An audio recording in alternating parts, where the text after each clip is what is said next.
There you go. Smack back out.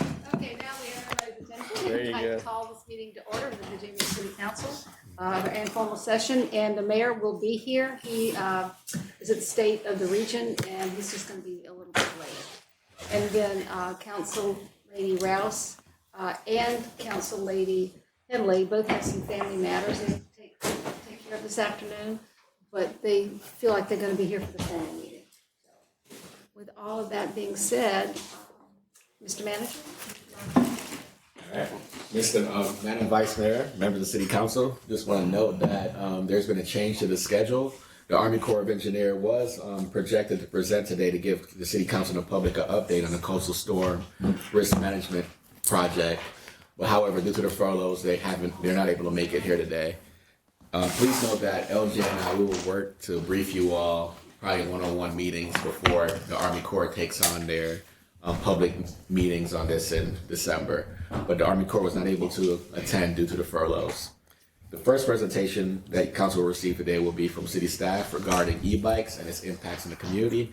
The presentation will be led by Legislative Affairs Director Brett McKenzie, and we'll have the support of the City Attorney's Office as well as the Police Department to answer any questions. Well, good afternoon, Madam Vice Mayor, members of council, Mr. City Manager, and Mr. City Attorney. Appreciate the opportunity to be here with you all today. As the City Manager mentioned, I'm joined by Donna Hernandez from the City Attorney's Office and Brad Wessler from the Virginia Beach Police Department, who assisted in putting together this presentation and will likely answer the bulk of your questions. I'm just going to throw them to them. So today's presentation will walk you through the Virginia code sections that govern e-bikes, go through the local code sections. We'll talk a little bit about some of the enforcement challenges, show you some of the awesome things that our communications, police, and parks teams are doing in this space already to improve safety, and then go over a few recommendations and options. At the conclusion of today's presentation, we are seeking your guidance on how you would like to proceed with amending the local code sections using existing authority, and then what new authority you would like to seek from the General Assembly, if any. As you will see, the Commonwealth does provide some limited authority to restrict where e-bikes can operate, but they do not provide authority to ban them or to keep them off local roads or out of local parks. So we all know that community concerns surrounding e-bikes are on the rise and mostly center around safety. And while we don't have hard data to back it up, we're all hearing from constituents that there is an increase in both the number of accidents and the severity of those accidents. And we've heard about concerns over how e-bikes are interacting with our community, weaving in and out of people walking on paths, trails, and the boardwalk, and on streets, raising concerns from motorists. So the first section of our presentation will walk us through how the Code of Virginia governs e-bikes. In 2020, the Commonwealth adopted what is widely considered to be model legislation. 41 states in total have adopted this legislation in some form or another. And the basic premise of the legislation is that it treats e-bikes the same as a typical bike. It requires that manufacturers place a label on the bike that includes the bike class, top speed, and motor wattage, which we'll discuss here in a second. So the Virginia Code defines an e-bike as a vehicle with no more than 3 wheels that has pedals for propulsion and an electric motor with an input of no more than 750 watts. That 750 watts number is important to keep in mind. The code goes on to categorize e-bikes into 3 separate classes. Class 1, the motor only works while pedaling and has a top assisted speed of 20 miles an hour. So that means while you're pedaling, the motor will operate, but once you reach 20 miles an hour, the motor shuts off. Class 2, the bike contains a throttle that'll propel the bike even while not pedaling and has a top assisted speed of 20 miles per hour. So again, it'll shut off at 20. And then the Class 3, the motor only works while pedaling and has a top assisted speed of 28 miles per hour. So the model legislation requires all operators of a Class 3 e-bike to wear a bike helmet at all times. It says that e-bikes can be ridden in places where a typical bike is allowed, but it provides 3 options for a local government to make an exception. And you'll see those 3 options here in orange, and I highlighted them in orange because this is an area where we are not currently utilizing this authority. And you'll see on the next slide, there's a couple more things in orange. So the code allows a locality to prohibit the use of a Class 1 and Class 2 e-bike on shared use paths, but requires a public hearing and requires that such restriction be necessary for public safety or compliance with other laws. But it allows a locality to prohibit the use of a Class 3 e-bike on a shared use path without a public hearing or without any other reason. And it allows a locality to prohibit the use of any e-bike on a city-owned trail. Again, no public hearing is required for regulating e-bikes on a trail.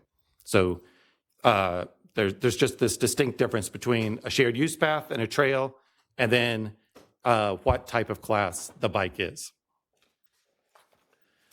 So there are other sections that govern e-bikes. Most of these govern e-bikes and regular bikes and other kind of small motorized vehicles all in the same manner. So the Virginia Code allows localities to require anyone 14 and under to wear a helmet, which we're doing that currently. 46.2-903 specifically permits e-bikes to ride on a sidewalk along with other bikes and other motorized vehicles. But 904 allows a locality to prohibit e-bikes on sidewalks.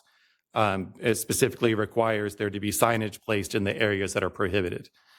The code sets a minimum age for driving a Class 3 e-bike without supervision of an adult. They set that age at 14. So if you're under 14, you're not allowed to drive a Class 3 e-bike without somebody supervising you who is 18 or older. Requires all bikes to have a headlight and rear reflector if they are driven at night. Prohibits someone from riding a bike and wearing earphones in both ears. Apparently you can wear them in one ear, but not both. And lastly, there is a provision that would allow a locality to require the registration of different types of wheeled devices in a locality. So the next few slides will take us through our local municipal code. The city allows e-bikes on sidewalks and bike paths except where prohibited specifically, like on Atlantic Avenue during the resort season and on sidewalks in the resort area anytime. The city currently prohibits bikes and e-bikes on the beach, sand dunes, and boardwalk unless authorized by a special events permit, and e-bikes are prohibited on the boardwalk bike path, the sidewalks at Town Center, and in all city-owned parking garages. It's important to recognize that the Americans with Disability Act allows for an important exception to all of these code sections. If an e-bike is being used by an individual with a mobility disability, the ADA requires the e-bike to be allowed anywhere a pedestrian is permitted to walk. Additional sections of our municipal code govern some of the operations of an e-bike. So we talked about everybody 14 and under is required to wear a bike helmet. That's the same for a regular bike or an e-bike. It requires that anybody on a bike give the right of way to a pedestrian. So if you're on a sidewalk or you're in a crosswalk and you're encountering a pedestrian, the pedestrian has the right of way. And it prohibits reckless riding, which is punishable as a traffic infraction with a fine of not more than $200. So there are many challenges to enforcing these rules, including what is often seen as confusing or conflicting code sections. As you saw, as we displayed some of these code sections, especially the local code sections, they're allowed in some places, not in others. They're allowed on Atlantic Avenue during certain times of the year, not in other times. And so it gets a little confusing for the riders and probably for our law enforcement as they're trying to enforce these rules. They've pointed out that there's a need for additional signage in areas where e-bikes are prohibited. There's a difficulty in IDing the class of an e-bike, including if it should be classified as a moped instead of an e-bike. It's challenging for our officers to safely stop an e-bike rider, as you can imagine. And then, maybe the hardest part of enforcing any of these rules is that the police need to witness the infraction in person. And as most of these folks who are riding these bikes are kids, they typically take an educational approach to enforcement. So there is a need for additional messaging about how to safely and legally operate an e-bike. And our great comms, Parks and Rec, and police departments have been working on just that. They've added a landing page to our city website. They've been meeting with the Resort Area Transportation Committee. They've developed videos and blogs and have additional engagement planned in the near future. And they've developed a brochure, which is included in your materials here today, that includes safety tips, rules of the road, and go to the next slide, and includes this great chart that really breaks down where e-bikes are allowed in a much more simpler form than the way that I displayed it based off of the code sections. And so this is fairly new, and it's started to be distributed throughout the community now. So here you will see a couple of recommendations from the city's attorney's office to clean up the local code. They recommend removing the prohibition of e-bikes on Atlantic Avenue, as this is now preempted by state law. Alternatively, we could also request authority from the General Assembly to prohibit e-bikes on certain streets and roads. We don't have that authority now. They also recommend adding the 3 classes of e-bikes to the local code. This will put our code in harmony with the state code regarding the age to ride a Class 3 e-bike and the Class 3 e-bike helmet laws. The next 2 slides provide options for council's consideration. These aren't recommendations from the staff. These are just options based on the authority that we currently have. We're seeking your guidance on which direction you want to take this. So as we talked about in the beginning of the presentation, state code allows localities to prohibit the use of e-bikes and shared use paths. To prohibit the use of e-bikes on shared use paths, trails, and sidewalks. Again, to prohibit the use of a Class 1 or 2 e-bike on a shared use path would require a public hearing, but no public hearing would be required to prohibit a Class 3 e-bike on a shared use path or to prohibit any e-bike on a trail or sidewalk. Doesn't mean you couldn't hold a public hearing still, it's just not required. An additional option utilizing existing authority would be to explore the creation of a registration program for e-bikes. This would likely require an extensive communications effort, additional staff, and budget. And finally, we can seek additional authority from the Commonwealth.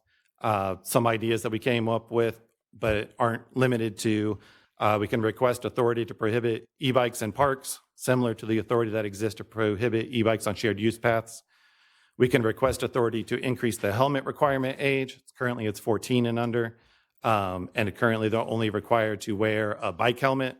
With the speeds that some of these bikes go, maybe it'd be a good idea to request that they have to wear a more, I don't know what the right word is, more stringent type of helmet, maybe same sort of helmet maybe they'd have to wear for a moped.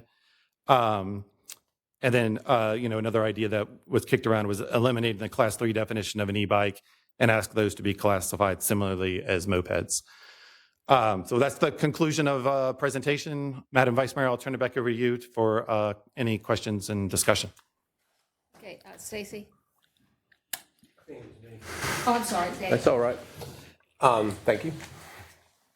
So, 2 or 3 things. One is that I think might be helpful is to show the pictures of the Class 1, 2, and 3.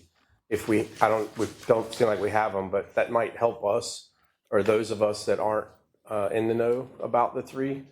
Because the Class 1 looks almost identical to a regular bike, and it almost operates like a regular bike. And my hope is that we kind of move that direction of how we separate things. I know that I personally have a brother, a good friend, and another person that rides down there, rides at the oceanfront. And that's the other thing I was going to say is we have like an oceanfront issue and we have a neighborhood issue. So it's a different ball game. And we have a young person issue, a part of this.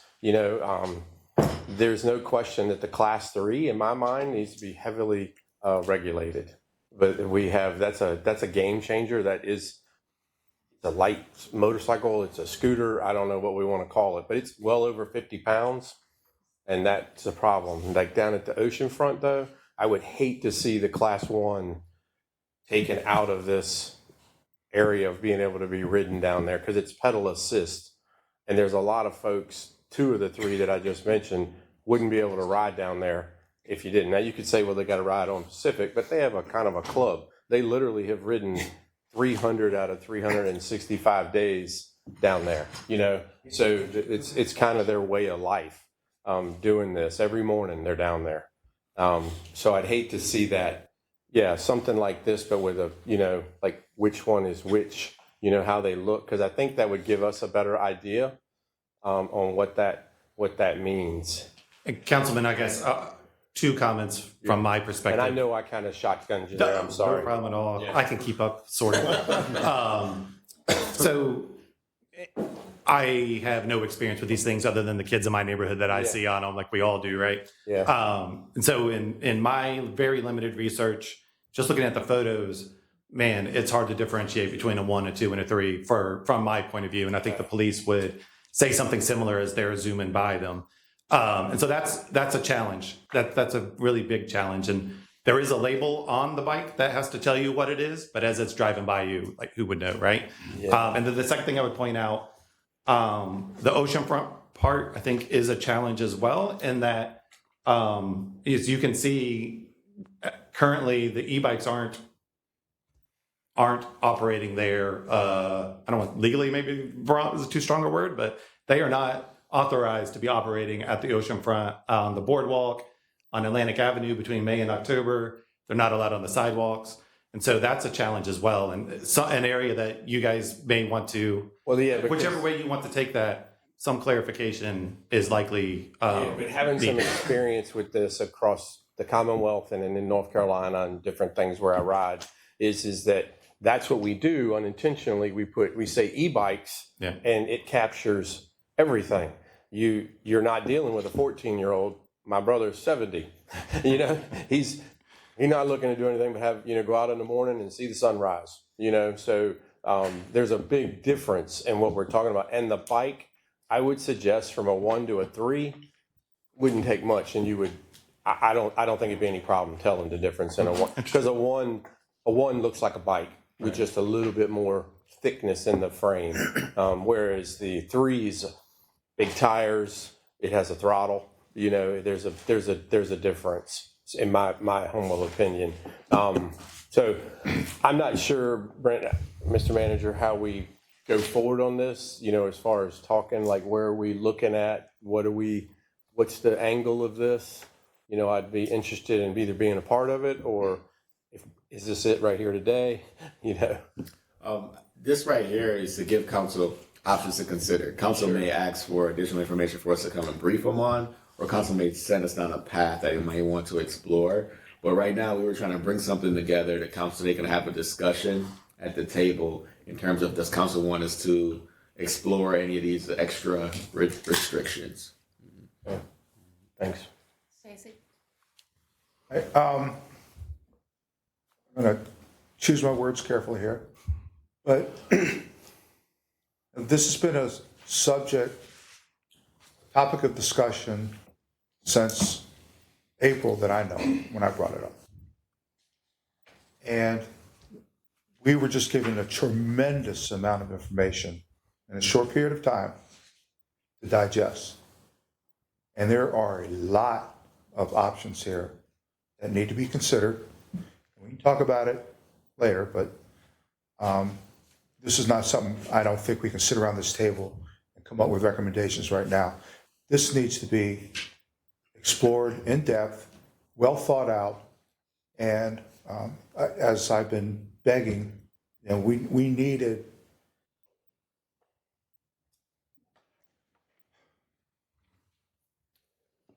choose my words.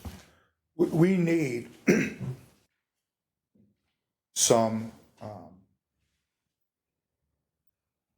prohibitions on these. We need to rein these in, and using just what we've heard here, we have some avenues that we can go down. We also need to get some more avenues from the state. But this is more than a 5-minute discussion around this table, given that tremendous amount of information we were just given. And like Councilman Hutchison said he'd like to be involved, I'd also like to be involved. Because we need to put some real parameters around these things.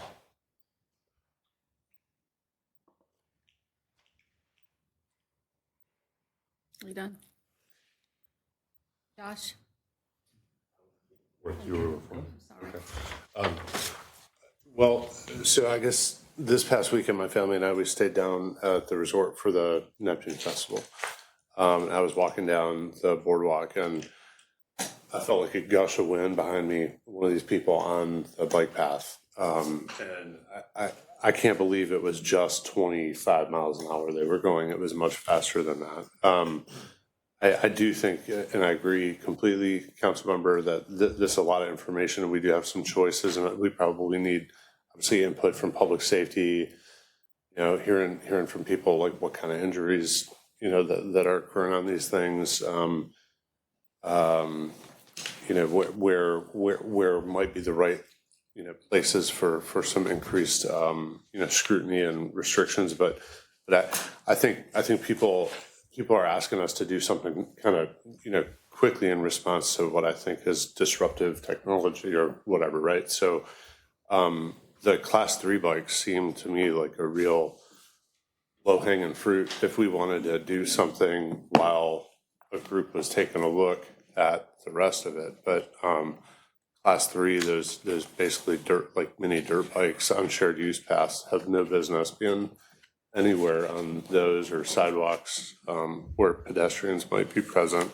And then some of these other recommendations seem more just like adding the vocabulary and the tools to address it later on page 16. So if we wanted to do something quickly to set us up for a more maybe productive kind of follow on, that would include just coming out and saying no more Class 3 on shared use paths. I'd be good with that, recognizing, of course, then that presents enforcement challenges, to zoning in our police department. But I think it's a message we got to send. Thanks, Vice Mayor. Thanks, Brent, for the presentation. If you could go back to page 15, and I agree with colleagues that we should take our time. I agree totally on this. There's a lot of dots up there.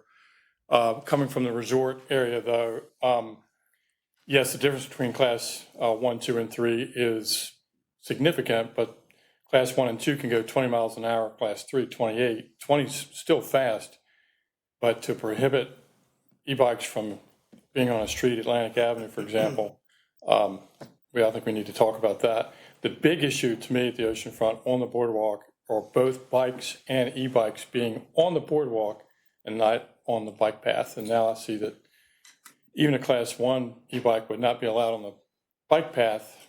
Yeah, there are some bad actors out there, but a lot of folks are just pedaling their bike at the same time. So it does come down to enforcement.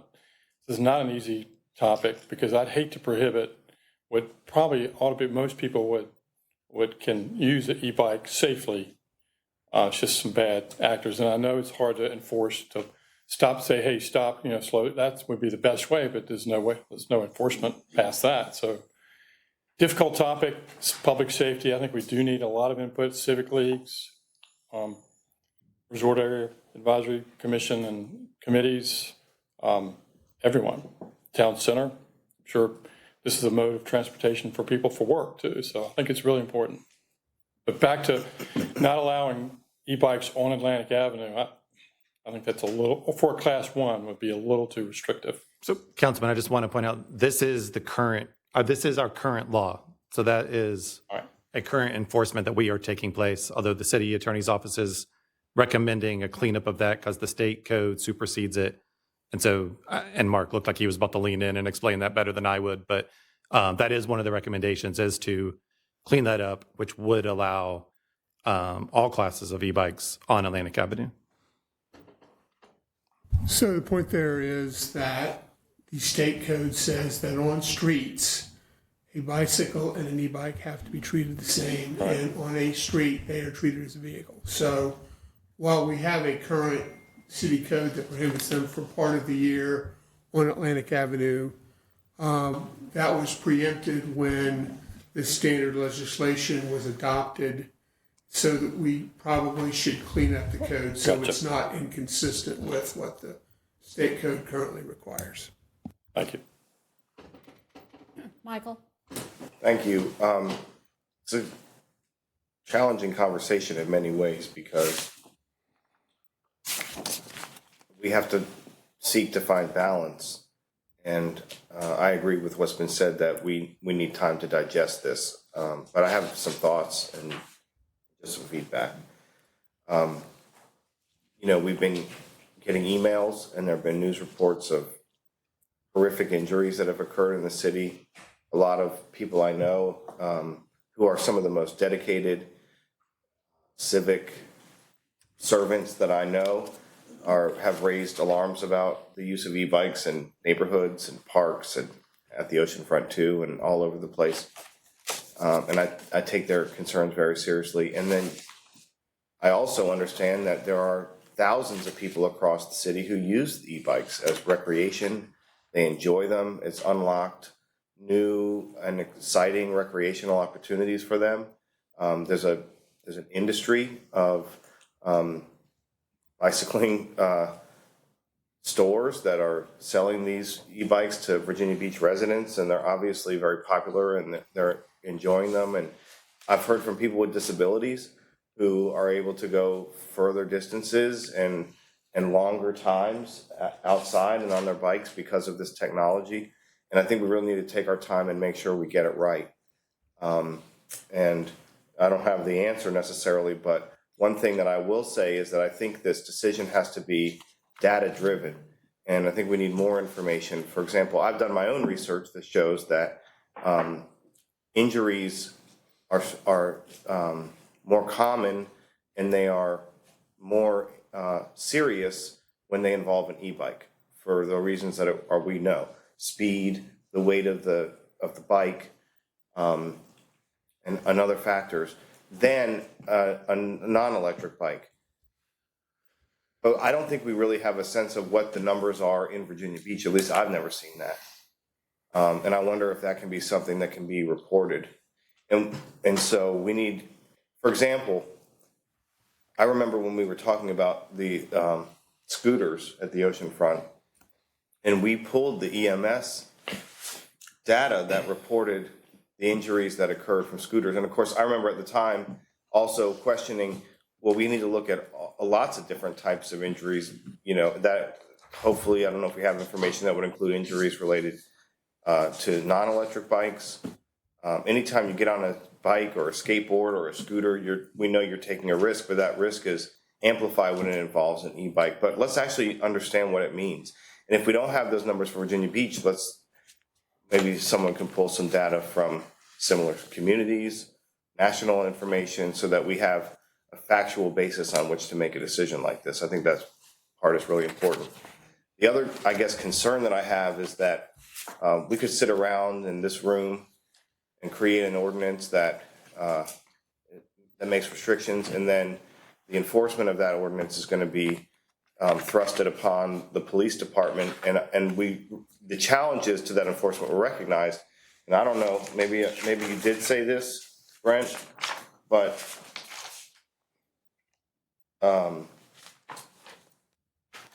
no. Another enforcement challenge is, what is the opportunity cost for public safety? At the oceanfront, I spend time down there. I spend time at Mount Trashmore. I spend time in public spaces throughout the city, and I see police officers, very professional men and women, who are tasked with very serious public safety challenges that we're all well aware of. Drunk driving enforcement, speed enforcement, any suspicious vehicles and individuals, any number of very serious public safety hazards, and how much of their time is it appropriate to invest in enforcing Class 1, Class 2, Class 3 when we have another very serious host of public safety challenges that are looming out there. And anyway, I don't have a well-articulated position on it at this point, but these are some of the things that are bouncing around my head, and I think for me, emphasize the care in which we need to take in crafting any response to this. It may make us feel better to make something up that imposes restrictions, but what's actually going to make a meaningful improvement, and one that is also modern, because people like this technology and they enjoy this technology, and so we need to be responsive to that as well as to the safety needs. That's what's on my mind as part of this. Councilman, I will point out that, we had some conversations with some different departments, and coming up with hard data was complex. You may have seen the article in the Virginia Pilot that mentioned, 17 accidents, and they only had hard descriptions on 3 of them. And, the challenge that was described to me was in differentiating between an accident that involved a bike and an e-bike, and that it's not typically categorized in a different way.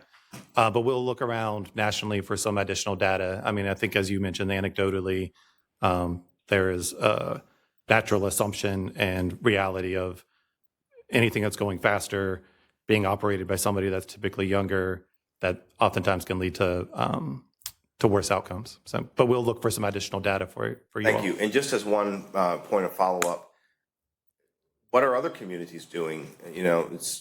We don't necessarily have the full benefit of all the other best practices that are out there. It's something that I often ask around this table and as part of these discussions. What are the best practices in e-bikes? What are similarly positioned communities? How are they responding to this? And maybe we could look at that and glean some best practices. And I agree with you as well, and I had that natural inclination as well, and this seems to be a relatively newer phenomenon, and I haven't seen a lot of reaction to it yet. As I mentioned in the presentation, 41 states have adopted basically the same code as we have in Virginia. There are some variations, and Florida seems to be a bit of an outlier in having more recently put in some additional preventions, including allowing localities to decide their own age requirements for e-bikes. I think that would be more difficult in Virginia, being a Dillon rule state, but that was something Florida did. But other than that, I have not yet seen much of a reaction as we've looked through some of the industry websites and organizations, NCSL and VML and the like. There has not been a lot of movement beyond adopting the standard legislation yet, but I think that's because, just like us, this is a relatively, maybe not new, but it's certainly an issue that is just now maybe rising towards the top. And sorry, I know I said last follow-up, but truly the last follow-up. So this is something I'm just learning about, that e-bikes, I just want to make sure I understand, although I know it's been said, e-bikes are not permitted on Atlantic Avenue at any time? I believe it's on Atlantic Avenue between May and October, but they're not allowed on the oceanfront bike path or the boardwalk or the sidewalks at any time. At any time. So then, May and October. It says bicycles, though. So you see the one at the bottom, Atlantic Avenue. So if there's a green, that means they are allowed. Bicycles. And then the red. So bicycles are allowed on Atlantic Avenue, e-bicycles. but not e-bikes. Yep. And so what I would say, again, related to the actual data, has any enforcement occurred on that? Not that I'm encouraging it, but I know a lot of people very close to me who ride every day down Atlantic Avenue on e-bikes. Has anyone ever gotten a ticket for that? Captain Wesley, you're up. Statistics, but Captain Wesley. Sorry. I'm not saying they should. No, we could definitely pull the statistics for you and provide it to this group. However, the main approach that we use is educational. I think you see if you live in certain parts of the city, what may be allowed there is not permitted at the oceanfront. And it's even more noticeable when you have tourists coming in. What's permitted in their home state is now not allowed. So we do have a difficult time, and we try to do educational, and the ones that we want to try to stop are very similar to what the council member mentioned before. You feel like gust of wind, they're going past you. We're on foot or on a pedal bicycle, and keeping up is very difficult for us.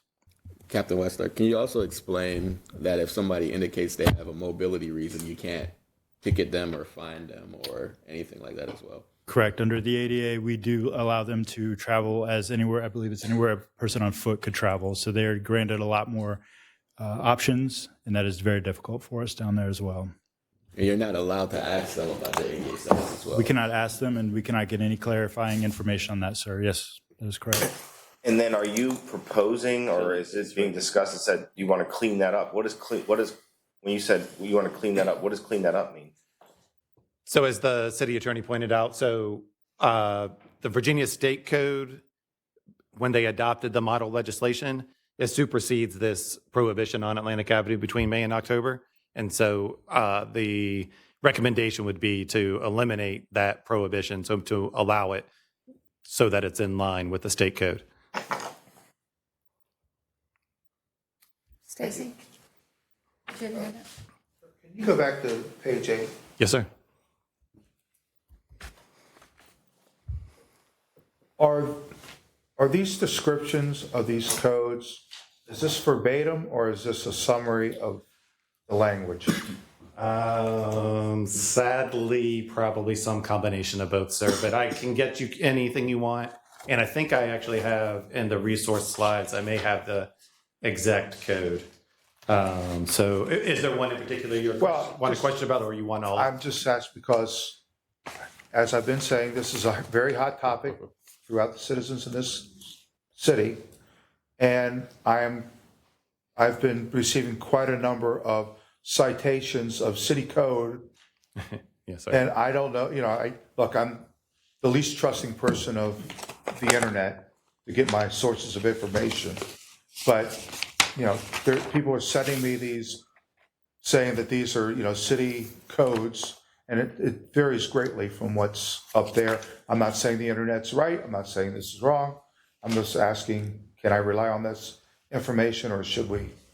You can rely on this information, but this is a summary as I look at them more closely. These are summaries of the code sections, but I can provide you the full code sections. I can provide the whole council if you're. They're vastly different from what's being circulated on. I know. Same thing in my neighborhood. I had a woman tell me that you couldn't go more than 5 miles an hour on a trail. I was like, oh, that's interesting. And then I looked it up, and that didn't turn out to be true. Well, I'm not talking There's about lots people, of things. I'm talking about people sending actual Yeah. pictures of the city code. And again, I haven't gone through it myself. I'm just asking if I need to. We can pull those code sections for you that I've highlighted here and share those with you, sir. Those are not, by the way, These those are are state- those are state code provisions. Okay. The city code start on page 10 maybe. Oh, so here's where the local code sections start. But again, I summarized them to fit them on a slide. So, Provide verbatims of any state or city code provision you would like. Yes, sir. Yeah, especially the one on,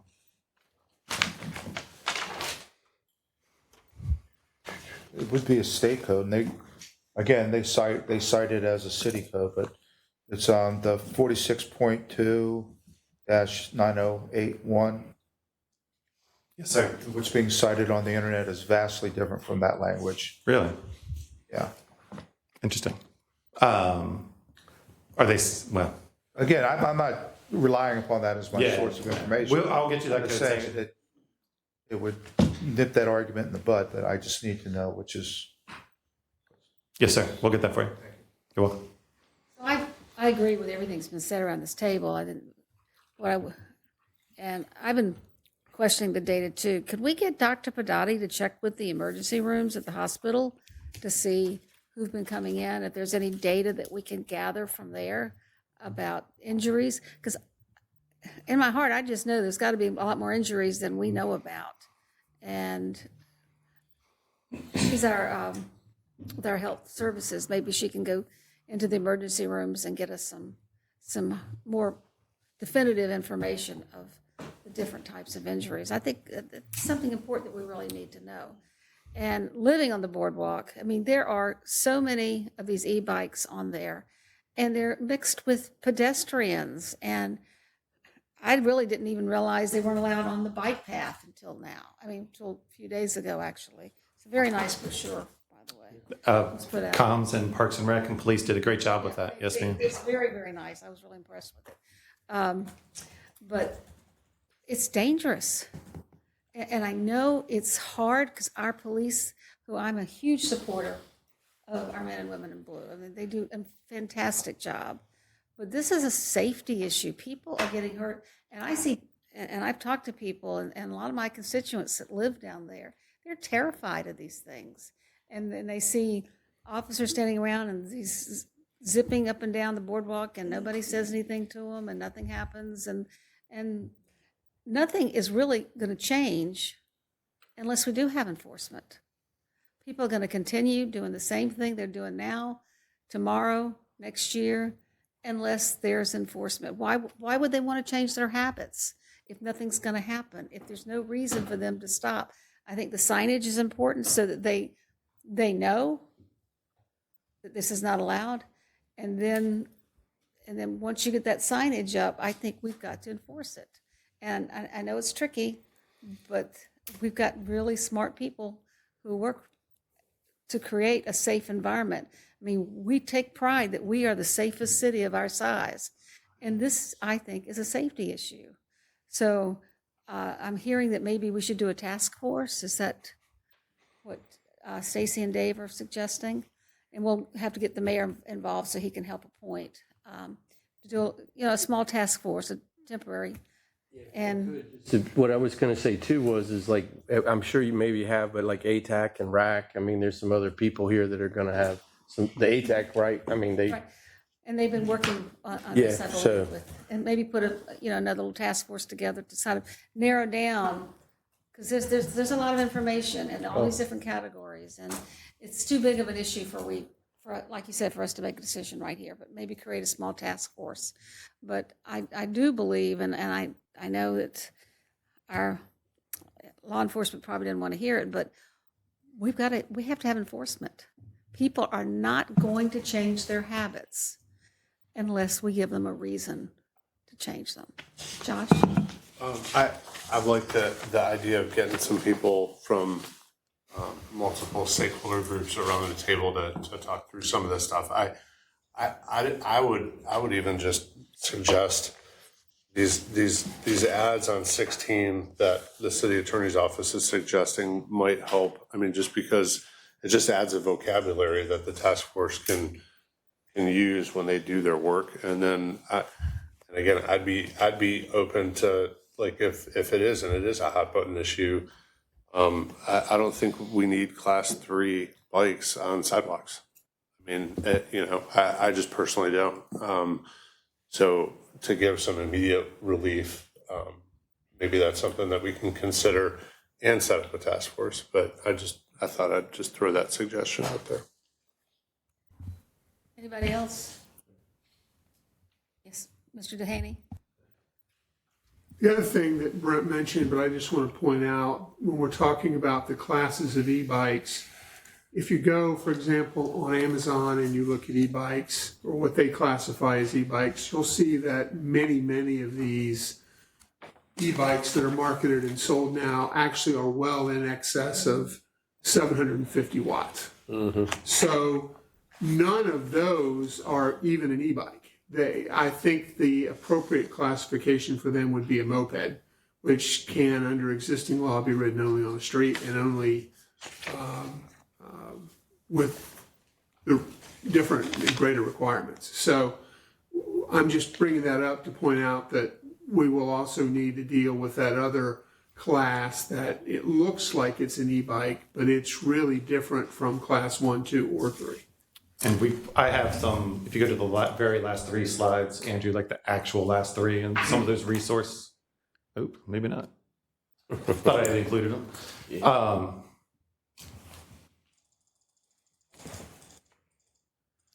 All right, well, I had some resource slides included, anticipating maybe some questions about mopeds, but we can get you that information as well about how the mopeds are governed differently. Thank you. Vice Mayor, I think if the council creates a task force, I think the idea makes sense to pull them from different committees because different groups have different motivations behind e-bikes. Some of them want to promote greater use of e-bikes. Some of them want to control them and restrict them.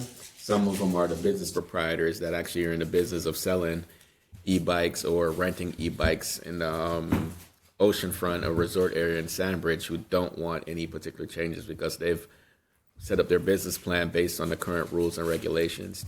I think it'll be good to have representatives from each of those groups, but also give them clear direction on what the council's seeking of it. Like the purpose of this task force is to find pragmatic, realistic enforcement measures so that the council can amend the code accordingly and not give them a broad scope, right? Just basically if the council wants restrictions, which I'm feeling we're hearing a majority of you all saying, then give them that task and then give them a quick turnaround, 60, 90 days to come back with options for the council to consider.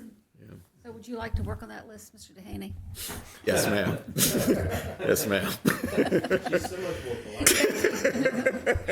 Thank you for volunteering. Yes, ma'am. Is there anybody else that'd like to say anything? I think it's a very productive conversation. It's a really serious issue, and it's become worse. I mean, people are terrorized by these things. So thank you for all the work that you've done, and thank you to our law enforcement. We really appreciate you. Yes. I do have a question. I just want clarity on the task force. I have every expectation that law enforcement will be part of it. I think they should be an active part of it. My concern continues to remain about the mechanics of the enforcement and what the requirements of that, what the impact of the requirements of that enforcement would have on other mission essential operations of our police department. And Ms. Vice Mayor, can I respond to that? Yeah. But Mr. Vellucci, that's the nuance the police department has with it as well, because the enforcement measure that they have is to take people off of it, which a lot of times means people will end up on the ground. A lot of times folks may have mobility issues, right? So that's their big concern. I do think if we get to a place where we know what laws are, we get the appropriate signage on, we can do a lot in terms of education, a lot in terms of pushing a narrative, right, to kind of help corral it a little better and make pulling somebody off a bike the actual last resort, right? Because I think that's what their biggest concern is that the only way for them to really get them, if they catch them, is to get somebody off of it. But I think between the ambassadors, between our communications team, we can kind of take a COVID approach, how we did during COVID when we put all the mask signs up and we put all the social distancing signs up. We can probably push a lot of messaging and get a lot of information out once we kind of adopt the standard that Virginia Beach wants in terms of how we enforce this before we actually put the police department in a place where they have to pull somebody off of a bicycle. And not only just pull off a bicycle, and your COVID analysis is an interesting one because that was a point in time when a lot of people expressed concerns about the infringements upon their freedom and individual choices about their own lives. Which I think is actually germane in some ways as part of this conversation as well. But it's not just that. We know that our police department is understaffed. There's a constant initiative about recruiting. And, respectfully, when Vice Mayor talked about, they see police officers just standing there, I don't think you meant in any way, I'm sure you didn't mean in any way to characterize that they were just standing around. Because every second of they're always working on something. Sometimes we don't understand what they might be doing in that moment. And I just have reservations about sending our highly trained, competent police officers after kids on electric bikes when there's a lot of other things out there that need to be addressed. Okay, everybody, thank you so much. Very good. Thank you. Appreciate the time. Hey, Brent, we're waiting for you, buddy. Okay, Mr. Manager. All right, so Madam Vice Mayor, members of City Council, the next briefing will be presented by Kyle Coolbaugh. Okay, Coolbaugh. He's the city's stormwater extension agent. As council may not recall, but around fiscal year 2024, City Council provided funding to create a stormwater extension program. And this is really to help residents navigate stormwater related issues not associated with a city CIP project, right? This really helps them with flooding and stormwater related issues on their property. We've been taking some time to put this together. Kyle is going to roll this out to council and the public, and after this, he's going to move forward with starting to reach out to the community and helping them solve problems related to stormwater on their properties. So at this time, you hear from Mr. Coolbaugh. Yes. All right, so go ahead, Kyle. All right. Thank you, Madam Vice Mayor. Thank you, members of council, and to the manager and the attorney for allowing me to speak about Stormwater Extension Program. For the record. That's Kyle Coolbaugh. Very cool name. Well, thank you. So the agenda today is just talk about, where this program came from, the resources that are available to our residents and our business owners, the funding of the program, what awareness are we raising about the program. Finally, we'll end up with some metrics on the program and a brief or a discussion. Before we go any further, this briefing is purely informational, not asking for any additional funding, any additional staff at this time. Just want to make sure that you all are aware of what everything is in this program and what's available to our residents. So at its core, this program is about awareness and information. And how do we get that information out to our residents? Whether it's flooding mitigation information, the opportunities for grant funding that residents can pursue, or about real-time flooding information. What are the waterways? What's actually happening in the world around them right now? And this program is fairly unique among communities that a lot of, especially coastal communities out there, they'll have a brochure, a PDF that explains different mitigation tactics, and that's really where it ends. This program has actually dedicated resources directly to helping the residents of our city. And it is a very good feeling going to conferences, going to industry events, and hearing from people in Northern Virginia, Maryland, North Carolina, and say these same two things. This is a great program that you guys have, and why don't we have this in our community? That's a good feeling to hear that, because that really shows this city's commitment to dealing with the flooding that we're experiencing. So a little bit on the background. This program was first fleshed out in the Sea Level Rise report back in 2020. This is a phase 2 adaptation strategy that really focused on providing the research and the appropriately scaled mitigation strategies appropriate for residents and business owners. I'm going to focus in on that appropriately scaled phrase here in a moment. So the program began in January of last year, and the initial efforts were focused on figuring out, okay, there's a lot of different ways to mitigate flooding. What is the best thing for Virginia Beach? And even within Virginia Beach, will things work better in certain areas versus others? And all of that mitigation information was aggregated and collected into documents, the screenshot there on the slide, as well as in the packet that you guys have in front of you, the Flooding Mitigation Toolbox. So this document takes the information from 17 different mitigation strategies and condenses it down into 2 pages that was designed to be easy to understand and straightforward for residents to understand and comprehend how they could do these mitigations on their property. Each strategy is presented in 2 pages. The first page gives you basically the bullet points and the high-level overview. What type of flooding is it designed to mitigate? Rainfall, inundation, or both? Information about costs, lifespan. Do you need to go to planning or DSC to get permission? Things like that. And then below, pictures and diagrams of, when I put it together, I tried to find examples of all these in Virginia Beach. And I'm proud to say most of them, if not all of them, are from Virginia Beach. And the second page dives more deeply into the information. So what is this sort of thing? What is a French drain? What is a rain barrel? What is structural elevation? What concerns are there when implementing that? And then it gets more into the specifics of each individual strategy. Then at the end of the document, there is a table that lays all of it out in one view. So if a resident knows, okay, I have a rainfall issue, I can look at tree planting, a rain barrel bioretention, but I can leave out a living shoreline because that's not going to do me any good. So in addition to this, and this is really where the Stormwater Extension Program really shines, is that you can ask for someone from the program, namely me, to come out and actually look at your parcel, your situation. What is the unique situation that you're facing? And then I can help bridge that gap between here's the information, here's how you take that information and actually apply it to your situation. This also rolls into advocating on behalf of residents. This was something that when I started this program, I wasn't expecting as much, but quickly became evident, okay, if there's an opportunity where the state government or the federal government can help them out, I need to help them find that right person, find the right contact to get their information where it needs to be. There's also grant opportunities available on the website on virginiabeach.gov/stormwater-extension,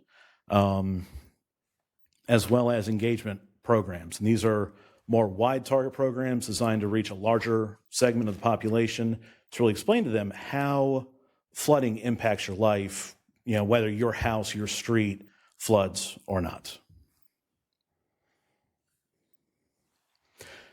And last slide on resources is the Stormwater Extension Program oversees the sensor program in Public Works. These sensors are located all throughout the city, and they are constantly collecting information on rain, wind, water levels, and other parameters. This data is invaluable. This data, we use this data in Public Works every single day to figure out how's our stormwater system handling the storms that we've seen, the storms that we expect to see. And I could talk for hours and hours about sensors. My colleagues from Public Works, they can attest to that. Please don't. No problem. We are also adding cameras into our flood monitoring. This is something I'm very excited about because this increases our situational awareness of what's happening out in the world, and by providing both information about flooding and what else is happening. And in addition to just having the cameras, we are using AI and machine learning on these cameras to see, instead of just having a picture, oh, it's flooding, okay, cool. We're actually going to start using machine learning to say, okay, there's flooding, has it reached a threshold? And then we can send a text message, an email, a phone call at 2 p.m., 2 a.m., whatever it needs to be, to staff that needs to respond. And all of this information is going to play a very large role in the upcoming Stormwater Operations Center. So funding, the program was first funded by City Council in the fiscal 23-24 budget, and there's one FTE as part of the program. The funding for the program comes out of Stormwater Utility Fund.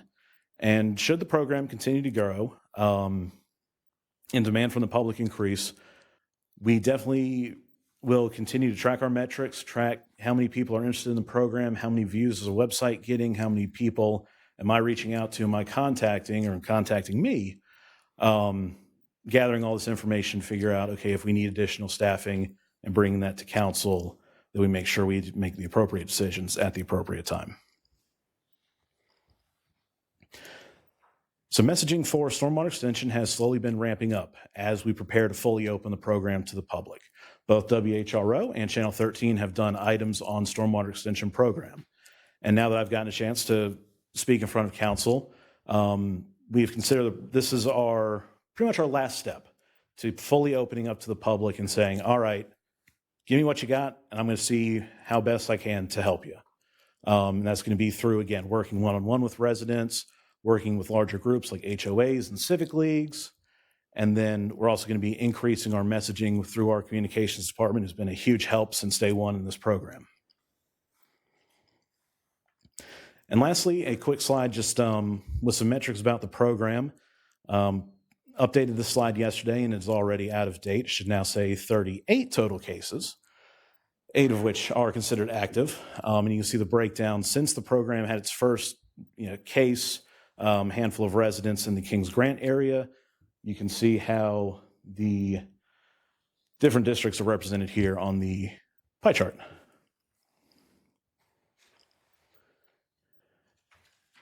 Thank you.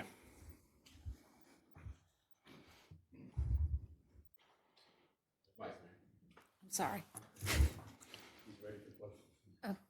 Yes. Okay. So Kyle, thanks. That was really informative. And like all that part, I really do find it interesting. One of the questions I wanted to ask you, though, is I think in the addition to this is the cameras. So, but could you just real quick give me, is it the cameras of like this picture, and we've got a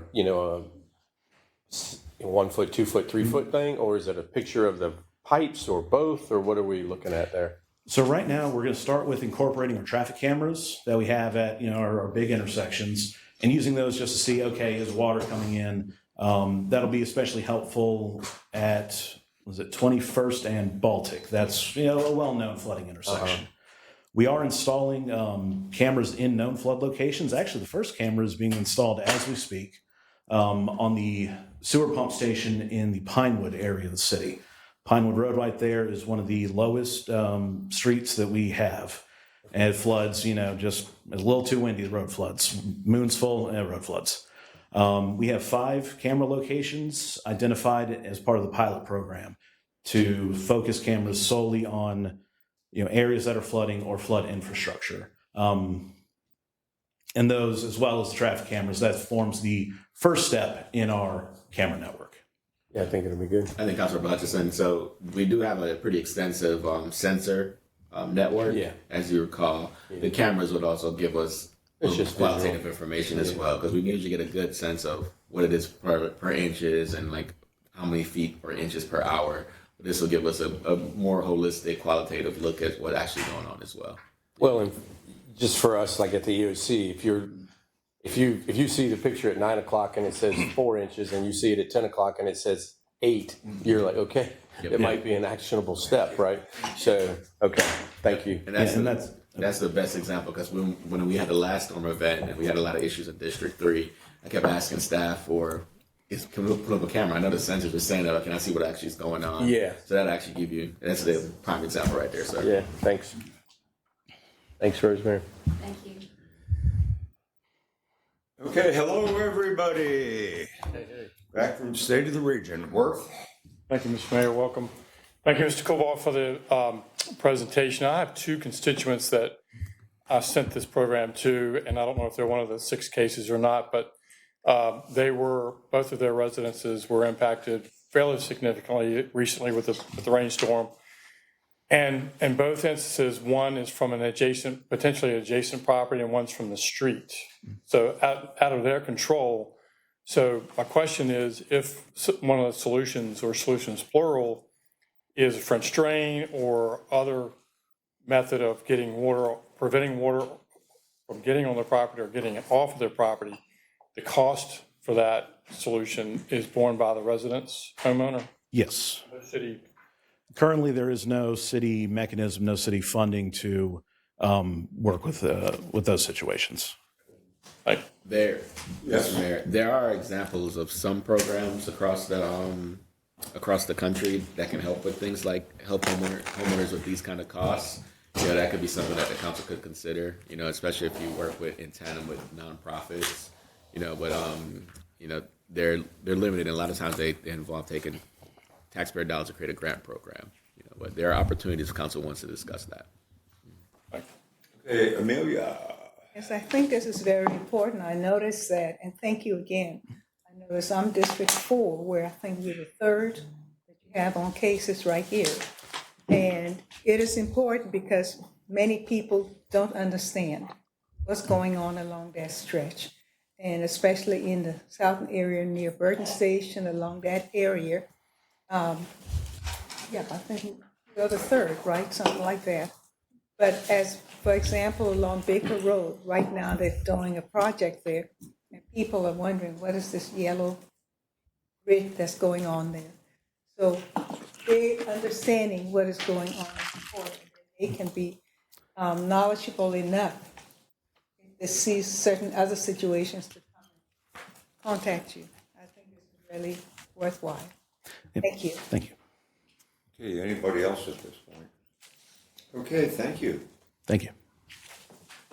Well, it's just getting time here for council liaison reports. Anybody? Worth? Thank you, Mr. Mayor. Got a lot to report at the oceanfront. A couple weeks ago, everyone enjoyed a beautiful weekend for the most part. For the Neptune, last weekend was a beautiful weekend across the city. The Phil Fest was at Rudy Loop, well attended. There, Atlantic Park, both the surf park and the Dome were very busy, sold out concert Saturday night. So I've been in and around. Of course, I live close down there. I've seen a lot of people at the oceanfront, which is great. This is the shoulder season, so it's great to see all these events, festivals. This weekend is the Boardwalk Art Show, Friday, Saturday, Sunday at the Boardwalk, and then also at Pickleball Virginia, PVA, at General Booth Boulevard and Birdneck Road, where there's, I think, 46 pickleball courts now, and that's where we decided to spend $2 million to upgrade that facility. This year is the second year, this October 6th, which started yesterday through this Sunday. The best pickleball players in the United States, men and women, are competing this week, and so they'll probably last through the weekend at Pickleball Virginia at General Booth Boulevard and Birdneck Road. Parking is kind of tight there, but I encourage you. It's very exciting. Pickleball is an up-and-coming sport across the country, and so proud. This last year was on ESPN. It'll be on ESPN again this year. Also, the Tennis Channel, of course, but that's very exciting to me, and I think to a lot of people. All that being said, our staff, both code enforcement and the resort management office, has gone up and down Atlantic Avenue, giving some citations for code enforcement. And so I'm told that over 80 citations were delivered. So we're working through that with owners, business owners, and property owners. But we still have some issues with the vulgar T-shirts that are still out in front. And I've heard a lot about it, actually, from the last couple of weeks. So I'm going to give you all that great news, but we have a lot ahead of us on that. Thank you. Okay, Josh? Mr. And Amelia. Thank you, Mr. Mayor, and thank you, council member, and to the code enforcement people who've been out there trying to help with the, just the situation with the T-shirts and making sure our resort is a friendly place for families. I hope you don't mind. I'm going to share just a short anecdote. My wife and I and my 3 girls stayed in an oceanfront hotel this past weekend because we participated in the Neptune Festival, and it was awesome. And I decided I wanted to take a walk down Atlantic Avenue on Saturday night late. And so I did, and just to see what kind of, the result of the efforts so far. And I got to be surprised. I got to tell you, I was surprised that the number of vendors that have voluntarily complied. And those people really deserve a thank you because they didn't have to. And I know a lot of vendors have been very amenable and understanding. However, when I got to an area around, I would say the 22nd Street area, I went in, just myself saying that I was a parent staying across the street in a hotel with my kids, and that, it would be nice if we could put some of this stuff inside. I stopped by 3 shops in that general vicinity. 2 of those managers at those shops met me with disdain and were incredibly impolite to me. And one of them, I did mention I was a city council person too, and was appreciative of the fact that this was just an aspirational type of thing. But the other one I just approached as a parent. And the icing on the cake for me was after the sand sculpting competition, when we went to go view the sculptures, we hopped on the trolley bus, which was awesome. It was running 15-minute intervals. And we were sitting in the back of the bus in open air, and my kids were with me. And lo and behold, there was a bus stop right in front of these T-shirt shops, and my kids' jaws dropped straight down in their mouths. And I was just, I can't, it was like, I don't even know what to tell you. So I don't mean to put too fine a point on it, but I just wanted to make sure that I had this opportunity for the public shaming that those shops deserve. And my sincere hope that some of the surrounding businesses and other community members around those shops can help them, can come to an understanding that that is not the image that we want for our oceanfront. Amelia, Rosemary. Okay, thank you. Now that I'm moving around a little bit, I was able to attend the Vibe Creative District and their 10th anniversary and see how wonderful everything has grown. It was good to see Vice Mayor was there with you, Michael Worth, and Dave. They came over, we did the ribbon cutting. The crowd was very amenable, and we're all having a great time. And we thanked Kate, she has done a great job, Kit Pittman, with that, and Laura, as well as Andrew Fine. So I cannot believe 10 years is gone, because 3 of us way then, when I was on council first, there was Ben Davenport, John Earn, myself, walking just like we do here and talk with the other councilmen, and they all agreed to have this happen. It's really worthwhile. So congratulations to the Vibe Creative Districts for 10 years. The second thing I went to was the Phil M Fest, and they helped me climb up these stairs. It was really interesting. I had to crown the Miss Princess Phil M, and they had ages. I was impressed how they worked with the little kids. The funniest part was they had a dance I hadn't seen before called Boots on the Ground, and they had these huge fans. Have you seen that? No, that's my song. I like it. Oh, really? Yes. I hadn't seen it, and can you imagine the little 5-year-old, this big fan trying to go, and the others helping. I just had a laugh, but it was a really nice, and Naomi and that group did a great job. And then 2 other things I attended. We had a group, about 85 African-American retired educators. And I got to know about it through council member Cash Green. And I thought, here they are coming from all over the different HBCUs and boasting. I'm from Hampton Institute when it was Institute. I'm from Bennett, I'm from Spelman. But the bottom line, I thought, this is a great opportunity to let them know about our city. So I talked with Nancy Hillman and Samantha and called them. I said, do you have any little trinkets that maybe can be a welcome to them? And they got right on it. And they told me once I saw them, oh, we got taffy and soap from the city. What a wonderful city. The point is to get them back. And I thank Nancy and her group, Samantha, for pulling that together to get 85 items for them. And I went over, got to talk with them, shared with them my self-guided tour of African-American historic areas. And they were very happy to get that. And they called me today. They said, we really enjoyed it. We're sharing things wherever we are. So the last thing is for you to remember, I try to send, I don't know how well I did that, but to let you know, this weekend we're having the Virginia African American Community Festival, and we're honoring 2 of the pioneers, Dr. Patricia Turner, who was one of the pioneers for civil rights, who desegregated in Norfolk, the public schools.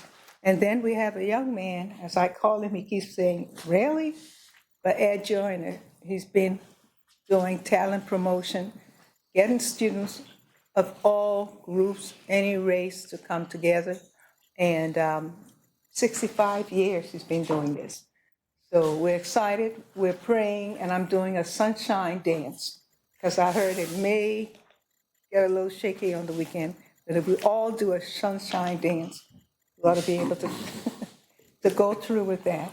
And we're really excited. We've got some sponsors. We got an opportunity, and we end with that crazy old boots on the ground. At least now I know what it is with all the fans. And so please take a minute, come out. The honoring will be 12:30 to 1 for those people who are going to have health and wellness as well. And again, it's bringing a lot of people together for the education. People ask us why we do this. Everybody don't have a chance to go to the ocean front or have ways to go there.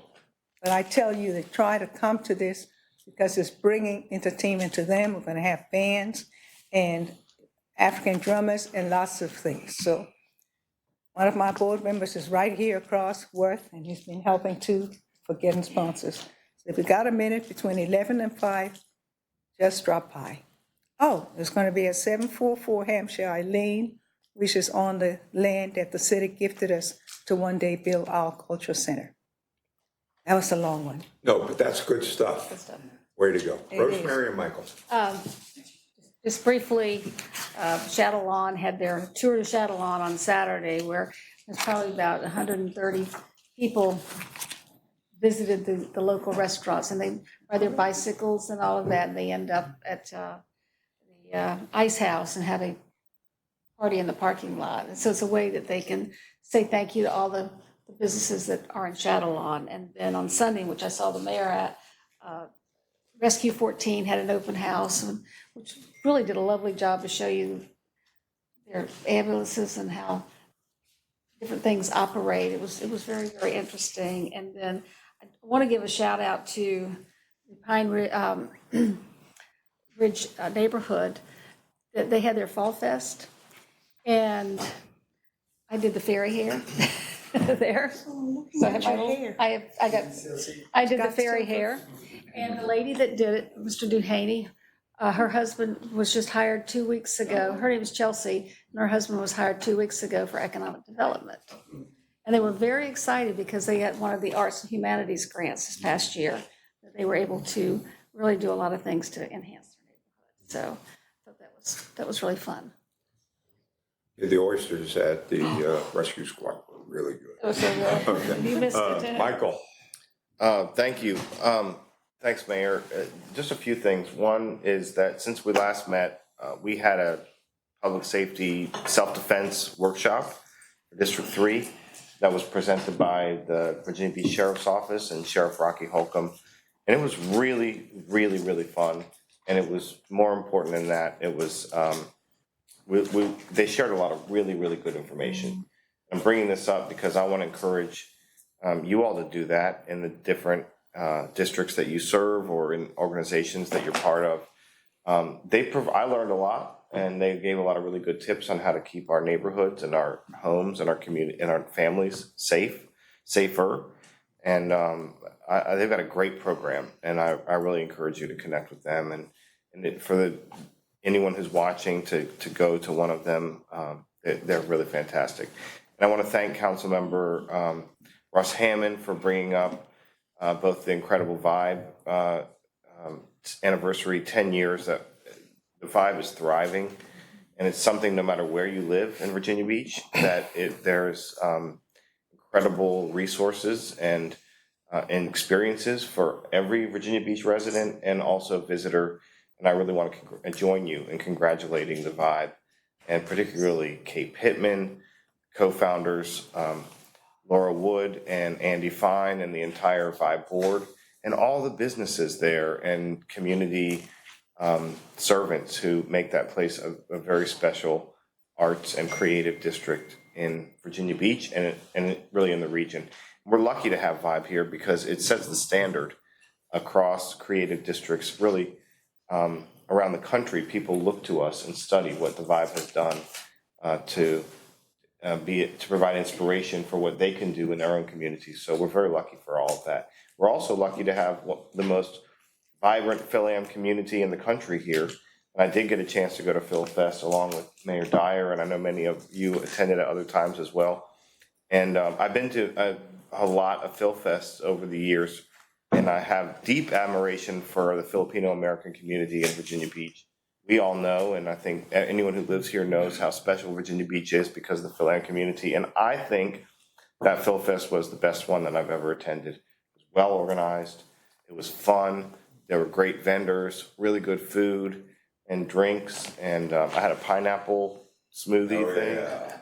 That was really good. And it was just a really beautiful weekend at Phil Fest. And I want to also join you in congratulating them. Really, where they had it. Yeah, At Rudy Park.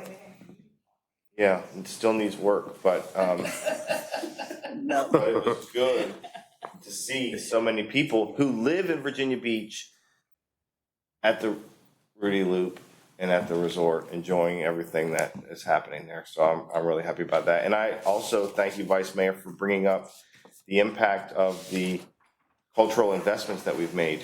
And I'm looking forward to a time, at the appropriate time, I don't know when that will be, when we can hear a report about all the incredible things that are happening.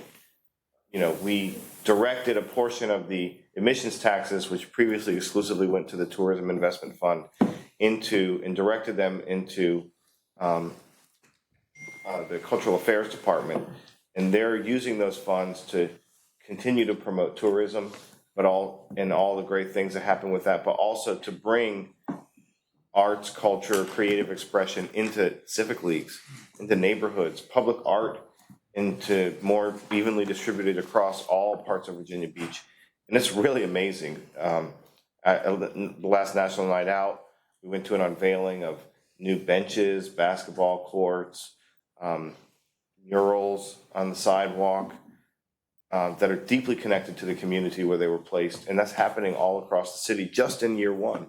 So we should be celebrating, I think, some transformational shifts in how we interact with our cultural community, creative community, the impact that has on our economy, but most importantly, how we connect with each other as neighbors. So just another plug for that. And I can't wait till we can hear about all of them together. It's pretty neat. Okay, anybody else? Stacy? Yes, thank you. On October 20th, I will be having a town hall meeting at the Myra Oberdorf Central Library at 5:30. The topic of that is going to be centered around the referendum that's on the ballot this year. That'll be given by the city attorney's office. And we'll also have a presentation on e-bikes, which is going to be a lot different than I thought it was going to be like about an hour ago. But we'll have a presentation on e-bikes to be presented by the city manager staff and the representative from the police department. Okay, anybody else at this point? I tell you what, folks, just hearing you all say about what's going on, there's a lot of remarkable things going on in the city. And we got more things, on the horizon that I really think are going to define us in a way. And once again, I ran a little late. I attended the State of the Region. There were 800 people at this, and they brought forward our challenges. They brought forward our opportunities. And I tell you what, I think our future is going to be bright.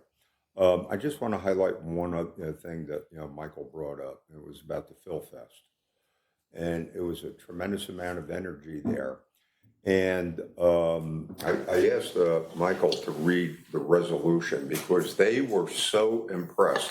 This was the first time we ever gave a resolution signed by everybody on council, and not just a proclamation from the mayor. And that was significant. I just thought it only appropriate that, that Michael was the one to give it.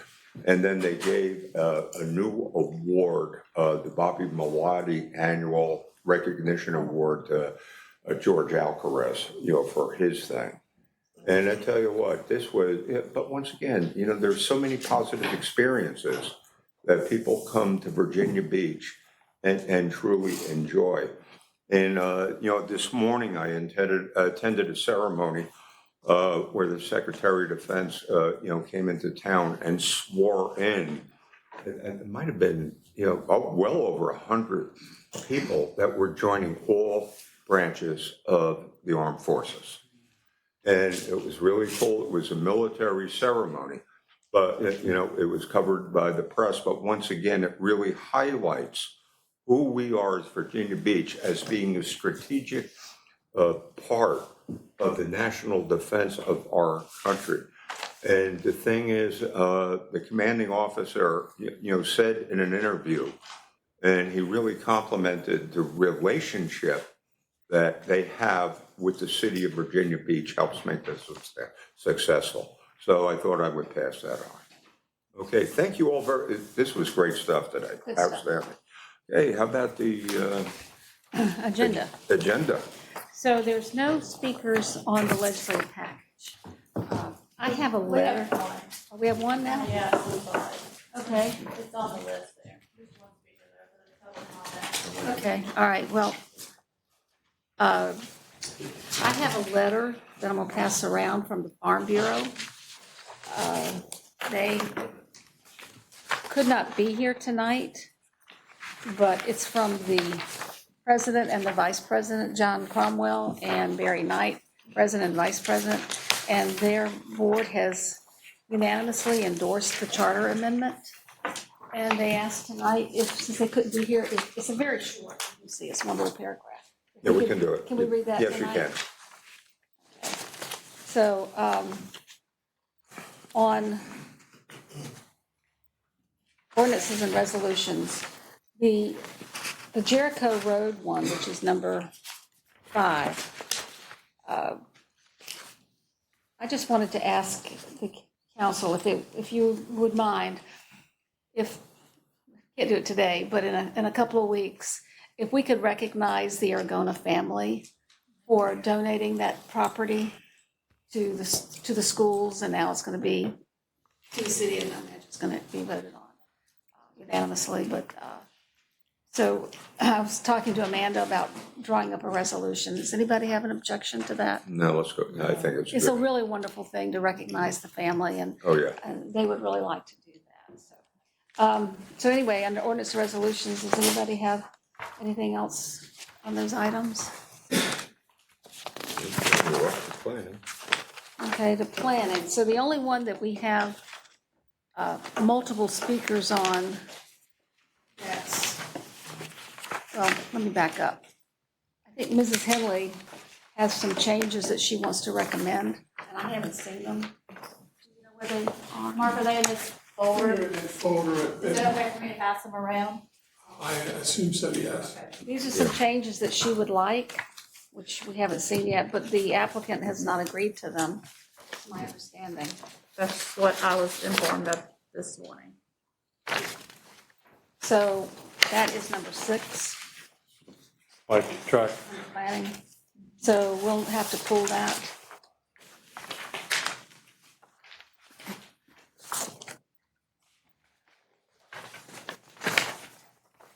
Okay, so backing up everything else, there's no more speakers on, so. Does anyone have anything they want pulled on planning? That's it. Okay, at this point, the chair will entertain a motion to recess into a closed session pursuant to the exemptions from the open meeting allowed by section 2.23711A Code of Virginia, as amended for the following purposes: consultation with legal counsel and briefings by staff members or consultants pertaining to actual or probable litigation where such consultation or briefing in an open meeting would adversely affect the negotiating or litigating posture of the public body pursuant to section 2.23711A7, and that would be Atlantic Park and Holloway et al. Versus City of Virginia Beach. And then publicly held property, discussions or considerations, acquisition of real property for public purpose or the disposition of publicly held property where discussion in an open meeting would adversely affect the bargaining position or the negotiation strategy of the public body pursuant to section 2.23711A3, and that would be District 5, District 6. In public contract, discussions of the award of a public contract involving the expenditure of public funds and discussion of the terms and scope of such contract, where discussions in an open session would adversely affect the bargaining position or the negotiating strategy of the public body pursuant to section 2.23711A29, and that would be Atlantic Park, Party at the Pier, and Silos Grand Lakes Affordable Housing applications. And then finally, personnel matters, discussions, considerations, or interviews of prospective candidates for employment, assignment, appointment, promotion, performance, demotion, salaries, disciplining, or resignation of the specific public officers, appointees, or employees of any public body pursuant to section 2.23711A1, and that's council appointments of boards, commissions, committees, authorities, agencies, and appointees, and also performance of council appointees. So have a motion? So moved. Second. Councilmember Modici? Aye. Councilmember Sonic? Aye. Councilmember Hudson? Aye. Councilmember Jackson Green? Aye. Councilmember Burnett? Aye. Councilmember LaFayette? Aye. Councilmember Rossi, absent. Councilmember Shulman? Aye. Vice Mayor Wilson? Aye. Mayor Dyer? Aye. 9-0. Okay, we are adjourned into recess.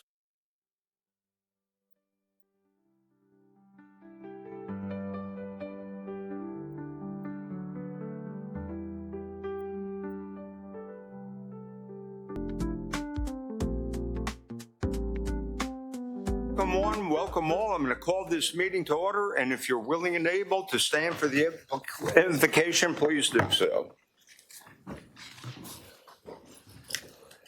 Okay, Heavenly Father, you are always with us and beside us. Please be with us this evening as we consider the affairs of our great city. Give us the patience to listen, the wisdom to decide, and the strength to act. Amen.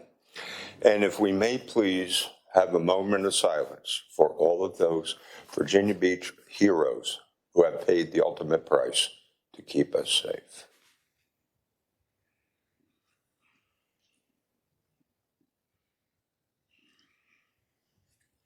And pledge of allegiance. I pledge allegiance to the flag of the United States of America and to the republic for which it stands, one nation, under God, indivisible, with liberty and justice for all. Okay, thank you. Okay, Madam Clerk, do we have a roll call? Yes, Your Honor. All present excluding Councilmember Rouse. Okay, thank you very much. At this point, I ask for a motion for the certification of the closed session. Second. I apologize in advance. We will have to be doing verbal votes tonight. Councilmember Berlucci? Aye. Councilmember Cummings? Aye. Councilmember Henley? Councilmember Hutchison? Aye. Councilmember Jackson Green? Aye. Councilmember Remick? Aye. Councilmember Ross Hammond? Councilmember Rouse? I was absent, sorry, I know that. Councilmember Shulman? Aye. Vice Mayor Wilson? Aye. Mayor Dyer? Aye. By a vote of 10-0, you've certified the closed session to be in accordance with the motion to recess.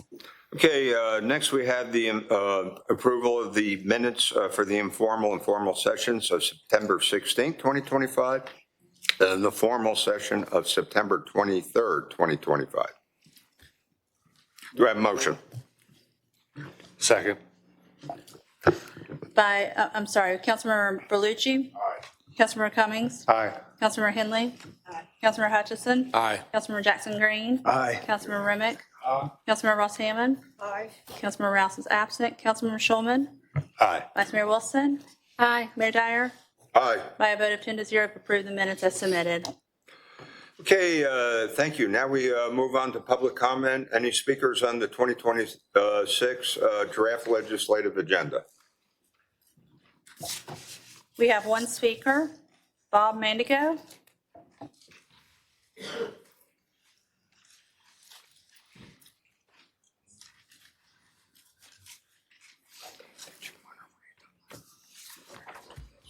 Mayor, Vice Mayor, and Council, my name is Bob Mandigo. I live in Kempsville, District 1. I'm here representing the Tidewater Anglers Club and the Virginia Saltwater Sport Fishing Association on the draft legislative agenda regarding Menhaden. We thank you. We really thank you for putting this in the package. We have a lot of sport fishermen in Hampton Roads and in particular in Virginia Beach, and we've been fighting this issue for years. So I just came down to tell you thanks. We appreciate it. And Bob, thanks for thanking us. Appreciate Well, it. and I'd like to recognize my old friend and colleague, former colleague, Bob Mandigo, who used to sit with this council and be the former vice mayor. Thank you for coming out. Thank you. I know that you don't get thanked as much as you should. So, And I just would got like, it. Hey, sir, I would just like to point out that we appreciated District 1 member doing that. So thank you very much. Yeah, you got it. That's all the speakers, sir. for And the Rosemary, do you have a letter that you would like to Well, this read? is for the charter amendment. Are we ready for the charter amendment? That's all. Oh, is that part of the, okay. Have you called the charter amendment? Okay. Okay, Any speakers on the charter amendment? okay. So I have a letter that I was asked to read, and this came from the Farm Bureau because they couldn't be here tonight. And this is directed to and they wanted this on the record. This is a statement from the Virginia Beach Farm Bureau Board of Directors. Let it be known that at the last official meeting of the Virginia Beach Farm Bureau Board of Directors held on September 11th, 2025, the board voted unanimously to endorse the Virginia Beach charter change, recommended that any increase in density below the blue line requires a supermajority vote of City Council. And that's signed by John Cromwell, the president, and Barry Knight, vice president. Okay, thank you.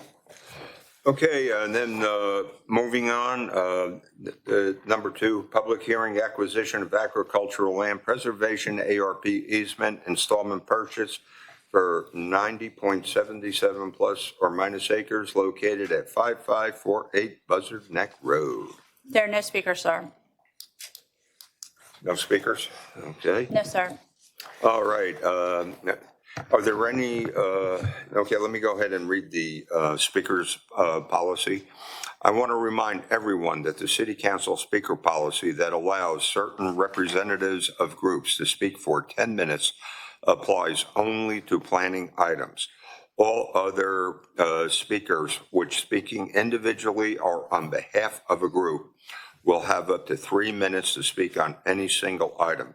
Speakers are reminded that the comments during the formal session of the meeting must be limited to the item that is being considered by the council at the time you are called.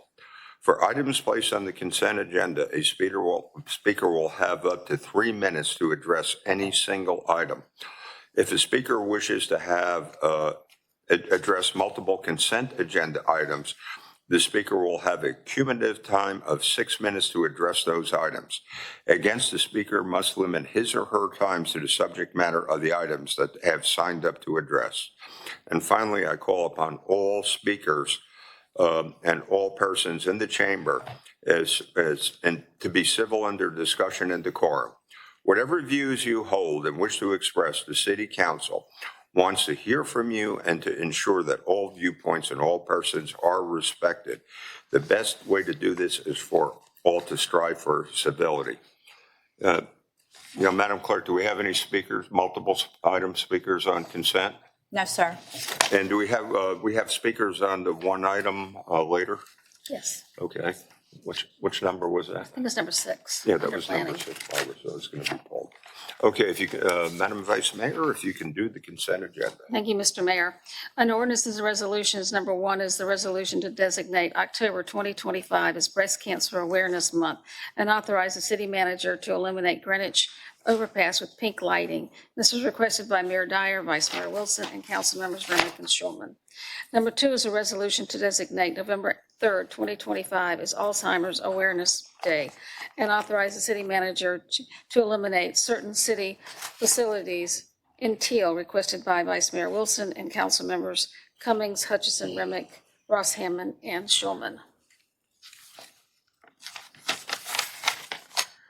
Number 3 is a resolution to designate Bridle Creek Boulevard in honor of Timothy Timbaland Mosley, requested by Mayor Dyer, Vice Mayor Wilson, and council members Hutchison, Jackson Green, and Ross Hammond. Number 4 is a resolution to authorize and direct the city manager to execute a First Amendment to agreement for use and support of a solid waste disposal system with Southeastern Public Safety Authority of Virginia, SIPSA, to extend renewal terms. Number 5 is the ordinance to authorize the city manager to negotiate the terms and conditions for the transfer of Virginia Beach School Board property to the city at 4622 and 4722 Jericho Road, Ray Park use. And the board chair from the school board is here, and after this, if we could have her come up and say just a couple of words. Yeah, after we vote on it. Number 6 is the ordinance to extend the date for satisfying the conditions in the matter of Commonwealth Brewing Company, LLC, reclosing a portion of Lake Drive adjacent to 2444 Pleasure House Road. Number 7 is the ordinance to authorize and convert a part-time position to full-time position of the city attorney's office, where he assists with increased workload. Number 8 is the ordinance to authorize and appropriate bonuses for city staff. Number 9 is the ordinance to accept and appropriate $341,252 from the Virginia Early Childhood Foundation and Old Dominion University Research Foundation to the FY 2025-26 Park and Recreation operating budget. Race support programs focus on expanding access to preschool services. Number 10 is the ordinance to accept and appropriate $218,830 from the Virginia Department of Conservation and Recreation from DAMNIX for dam safety, flood prevention protection assistance fund to the FY 2025-26 for capital improvements program number 100-640 Stumpy Lake Dam improvements, and authorize a local match redesign and construct of dam modifications. Number 11 is the ordinance to accept and appropriate $127,603 from the Virginia Department of Motor Vehicles, DMV, to the FY 2025-26 Police Department operating budget and authorize 50% in-kind grant match to overtime and equipment expenses related to the seatbelts and speed enforcement. Number 12 is the ordinance to accept and appropriate $90,000 from the National Aeronautics and Space Administration to the FY 2025-26 Department of Information Technology operating budget to support part of the city's lead data science salary. Number 13 is the ordinance to accept and appropriate $48,463 from the Supreme Court of Virginia's Office of the Executive Secretary to the FY 2025-26 Commonwealth Attorney operating budget and authorize a 25% grant match for a drug and alcohol testing services. 14 is the ordinance to accept and appropriate $45,502 from the Virginia Department of Motor Vehicles to the FY 2025-26 Police Department operating budget and authorize a 50% in-kind grant match for overtime, training, and equipment expenses related to the DUI enforcement.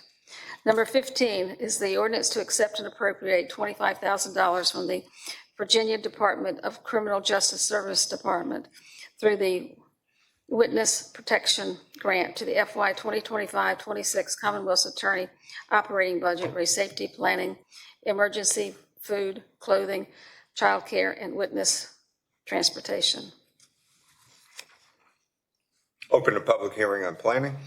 Number 1 is the Concord Apartments LP Norfolk Premium Outlets LLC for conditional change of zoning from I-1 Light Industrial District to conditional A35 Apartment District, where they construct 180-unit multifamily development and a variance to Section 4.4B of subdivision regulations, where a lot width and street line frontage at parallel directly southwest of 5945 Bruton Station Road, and that is in District 4.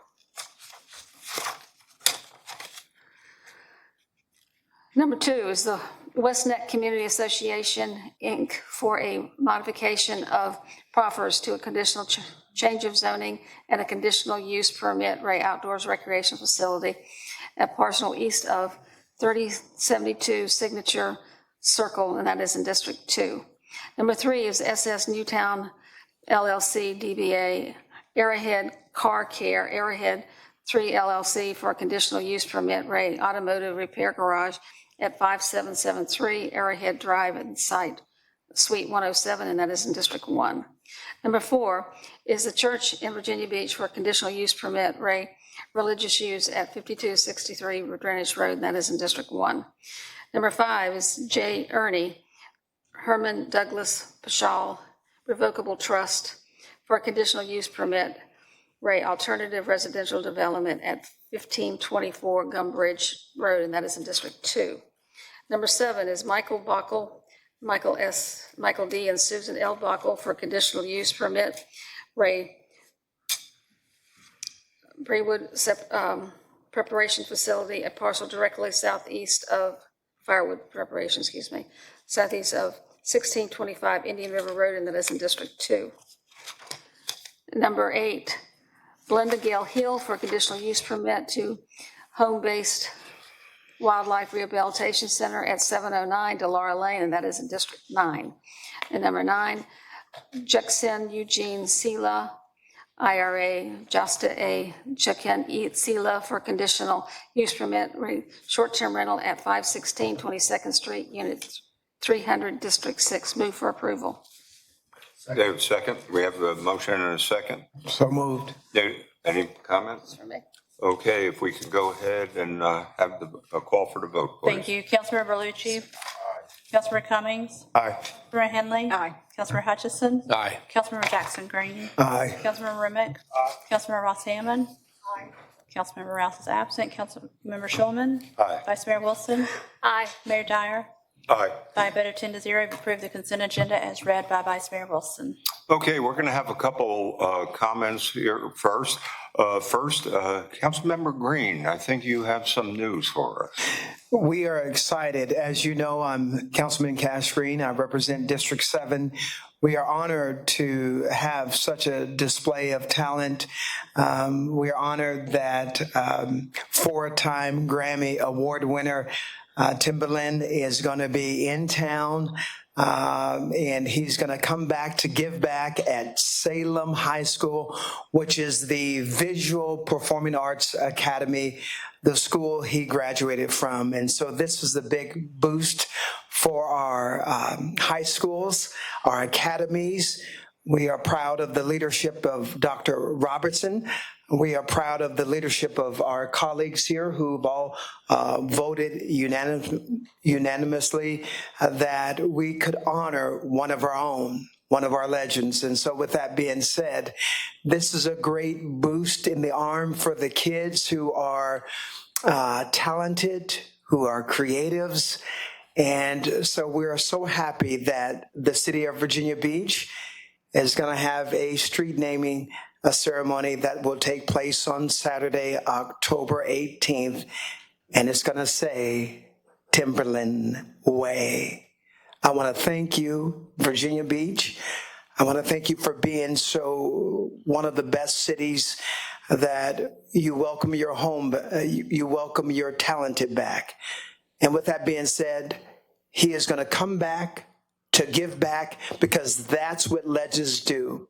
And so with that, I am grateful for my colleagues because without you, this wouldn't be possible. Now, do I understand we have the sign here tonight? Okay, do we have a family member here to accept it? We do. Miss Michelle, Come on up. come on up.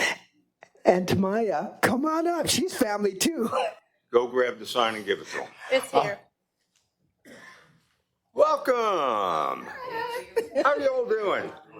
Just stay right there in front of the lectern. No, you're fine. In front of the lectern, and he'll be over to y'all. Thank you. Yeah, I got it. Council's going to come too. Yeah, come on, if you want, the whole council can come. If you Chief Hutch. Excited.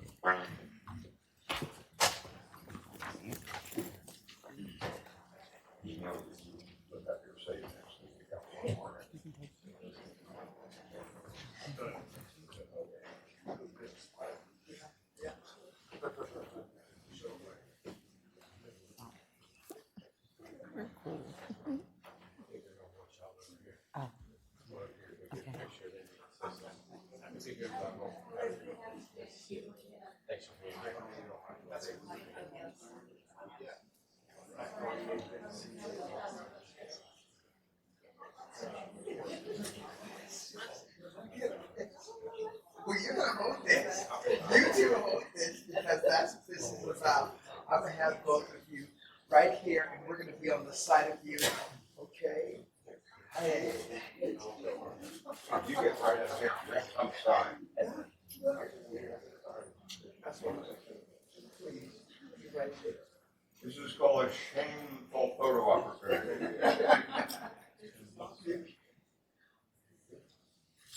Ready?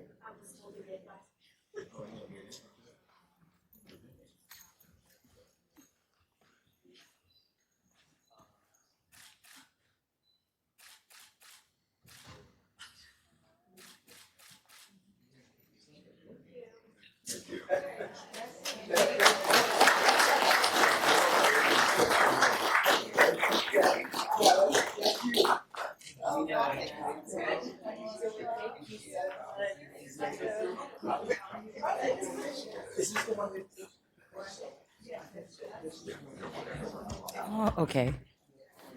Get my doctor hand moving around. Okay.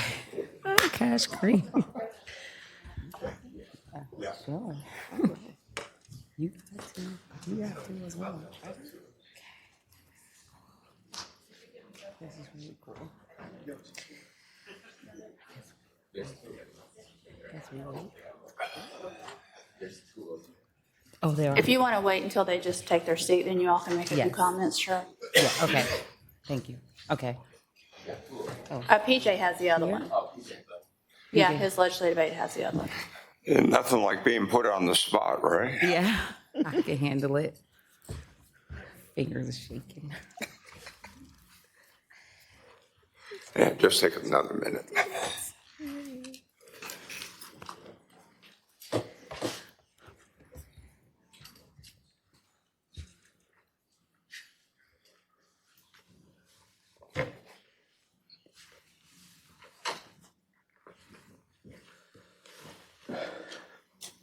Here we go. Okay, welcome and good evening. Introduce yourself. This is definitely being put on the spot, but I want to say my name is Tamaya Davis and Michelle. It's been a long time coming. We definitely want to thank the city of Virginia Beach. We want to thank all of you for saying yes to us.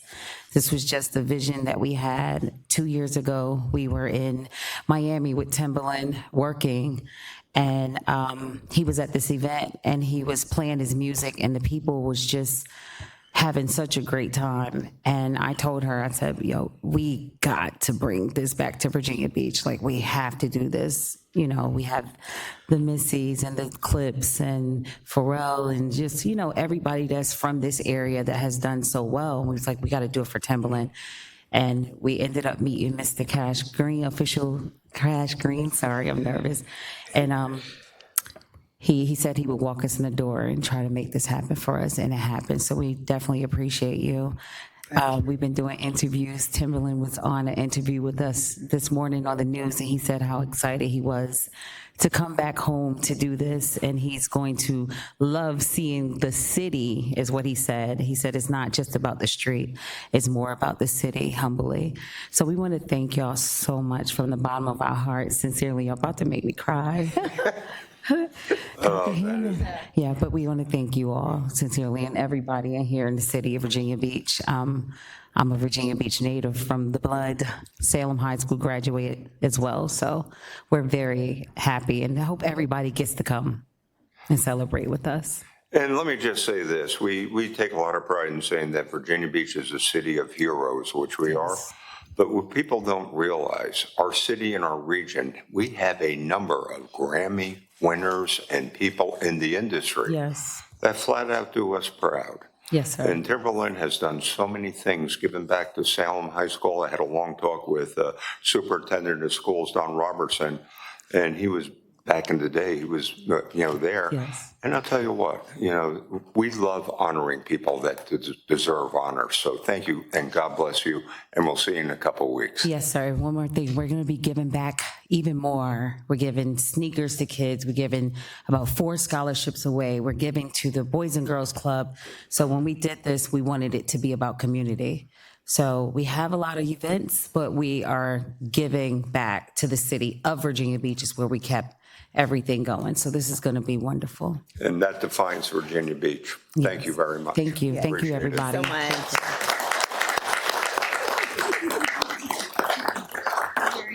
And Dr. Ross Hammond, you have a statement.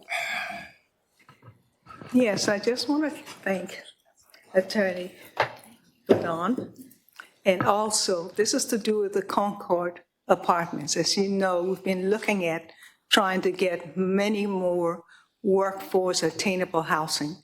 So to have this come in District 4, 180 units, our teachers, so many people will get an opportunity to have a place that they'll call home. So thank you very much, and please pass that on.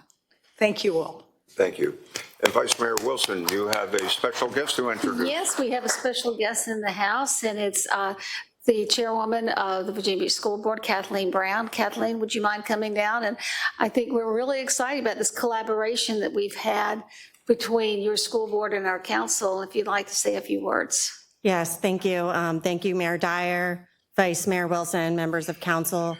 I want to first start by saying I'm the chair of the Virginia Beach School Board. My name is Kathleen Brown. And I also want to thank Dr. Amelia Ross Hammond, Councilmember Shulman, as well, for serving on the Jericho Road Ad Hoc Committee, and also school board members Vice Chair Weems and Dr. Alveda Green also served on the committee that brought this recommendation. And just for the community's purpose, this property that we're talking about that the Bayside 6th grade campus formerly sat on Jericho Road was gifted by the Aragona family to the school board. And the school board has enthusiastically recommended that we enter into a partnership and collaboration with City Council to recommend that as open space or a park and work with you guys to do that. And we're very, very excited. Good, and thank you for everything you and your school board do. We have a stellar reputation of our schools, which really helps define Virginia Beach as the great city it is. Thank you. Thank you. Appreciate it. And I appreciate your partnership. Thank you. Take care. Mr. Mayor. Mr. Mayor. All right, that was some incredibly good Mr. stuff. Mayor. Yes. I'm sorry, I just wanted to say thank you for inviting the school board chair up here to say a couple words, and I want to also say thank you for your work and your collaboration and that of your board. But I'd be remiss if we didn't acknowledge the folks in Aragona Village and Pembroke Manor and Meadows, the neighborhoods.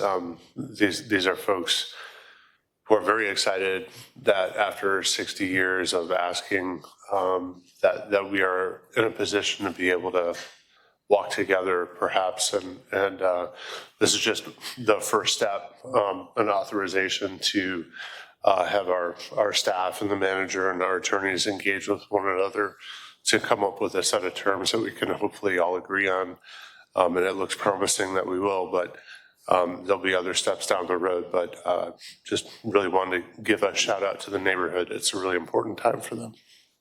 Yes. Okay, thank you. And in a future meeting, we're going to be recognizing the Aragona family for the generosity of this parcel to this, first to the schools, and now it'll be to the city.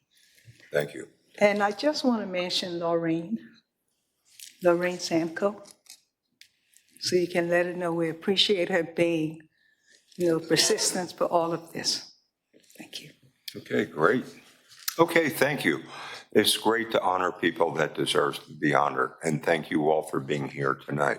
Okay, we'll go to the regular agenda, and the only other item we have is item number 6, Mark and Summer Brown Wild Acres Farms VBC LLC, conditional use permit for an outdoor facility at 5917 Blackwater Road. And Mrs. Henley, do you have a motion and some comments? Yes, thank you. We will kind of go about this in a little bit different way. There was one little error in the conditionals that were passed out to you earlier, so this is a correction. It was in item 3. So I just want to say that this is a very unusual application, and it had a very interesting transcript from the Planning Commission, which I'm sure all of our council members have read carefully. So we have read all of the comments that were made at the Planning Commission, and I thought that it might help those of you who want to make comments tonight to know what I have pulled together as what I am planning to make as a motion to approve this. The last I checked, I think all the speakers tonight are speaking in favor of this application. And so I think if you hear what is in this list, it may help you know what we have heard. And I want those who were in opposition to know that we've also heard their concerns. And I've tried to work this out so that I'm hoping that it will alleviate the concerns that those who have been a little bit nervous about this will know what it's going to be and what it's not going to be. I was even getting emails up to last night with people who were concerned about what this was going to be. So I hope we can kind of allay those fears. What I want to emphasize, this is not a dirt bike racing track. This is a conditional use permit for an outdoor recreation facility that is actually a dirt bike training facility. And I think that's the point that we want to make certain everyone understands, that that's what this is. It's a training facility for young people who are interested in dirt bikes. And I think some of the comments in the transcript said that even some of those are e-bikes. And that's certainly something that we are hearing a lot about these days. So this is the motion that I am planning to make in approval. And I will read, these are the conditions that the Planning Commission suggested. And a couple of others that I added that we have normally been putting onto issues of this magnitude. And that one other little change that I did as well. First of all, these would be the conditions of this conditional use permit. Number one, this conditional use permit shall not restrict personal use of the track on the property. 2, there shall be no more than 20 one-day camps permitted every calendar year. 3, the operator is permitted to have 2 individual or small group lessons per week with no more than 5 children per lesson, and all lessons shall conclude by 8 p.m. 5, and actually this came from the listing that we had as background on this. This was bullet 5 in that listing. Attendees of the camps and lessons shall be responsible for providing their own dirt bikes, which shall be removed from the property at the conclusion of the camp and or lesson. There shall be no storage of dirt bikes associated with the outdoor recreation facility on the property. 5, the hours of operation of each camp or lesson shall be between 8 a.m. to 8 p.m. Monday through Sunday. 6, there shall be no amplified music or outdoor lighting associated with the outdoor recreation facility. 7, portable restrooms shall be brought onto the property during the time of the camp and removed afterward in a timely manner. 8, all vehicles shall be parked in the designated parking area depicted on the attached site plan. No overnight parking is permitted. 9, all camps, events, and lessons held on the property shall only be organized and operated by the property owner. 10 is a very important one, which I hope will allay the fears of those folks who have been concerned. There shall be no competitions or similar events permitted on the property. 11, and this is where I did make one adjustment, the Planning Commission has said there shall be no more than 40 students. I've changed that to 25. I think throughout the transcript, the applicant said she really didn't need 40. 25 is a much more doable and acceptable number, so that's the one I've used. There shall be no more than 25 students on the property at any time. All students shall be accompanied by a parent or guardian who shall remain on the property with their child throughout the duration of the camp and or lesson. 12, upon approval of this application, a site plan and an erosion and sediment plan shall be submitted to the Development Services Center for review. 13, all improvements currently located within the agriculture easement that are not permitted must be removed within 12 months of application approval. 14, driveway improvements to include a concrete apron in the right-of-way shall be completed upon approval of this application and after securing all necessary approvals and permits. That was requested by our Public Works Department. And this is something that we often include in issues of this magnitude. The owner shall provide and maintain proof of liability insurance of at least $1 million underwritten by insurers acceptable to the city. And then this is something that we also have done in the past, which has worked quite well, and I hope will help alleviate those folks who have been concerned. Number 16, the conditional use permit shall expire 1 year from the day of approval. The renewal process of this conditional use permit may be administrative and performed by the planning department only if there are no substantiated complaints and or violations associated with the use. If there are substantiated complaints and or violations associated with the use, then a new conditional use permit must be approved by the city council. So if after a year everything has been well done and everything's been fine, then the staff can automatically continue the use permit. If it has not been acceptable, then the council will rehear it. And so this is going to be what I move to approve, and I hope I can have comments that will say that we hit it on the money. If we haven't, we'll see what we can do. Okay, there's a motion with a considerable amount of changes. Is there a second on this? Mayor, we have speakers, Okay, speakers, okay. several speakers that want to Okay, speak. let's go ahead. Okay, we did that. Thank you. The first speaker, the applicant's Mark and Summer Brown.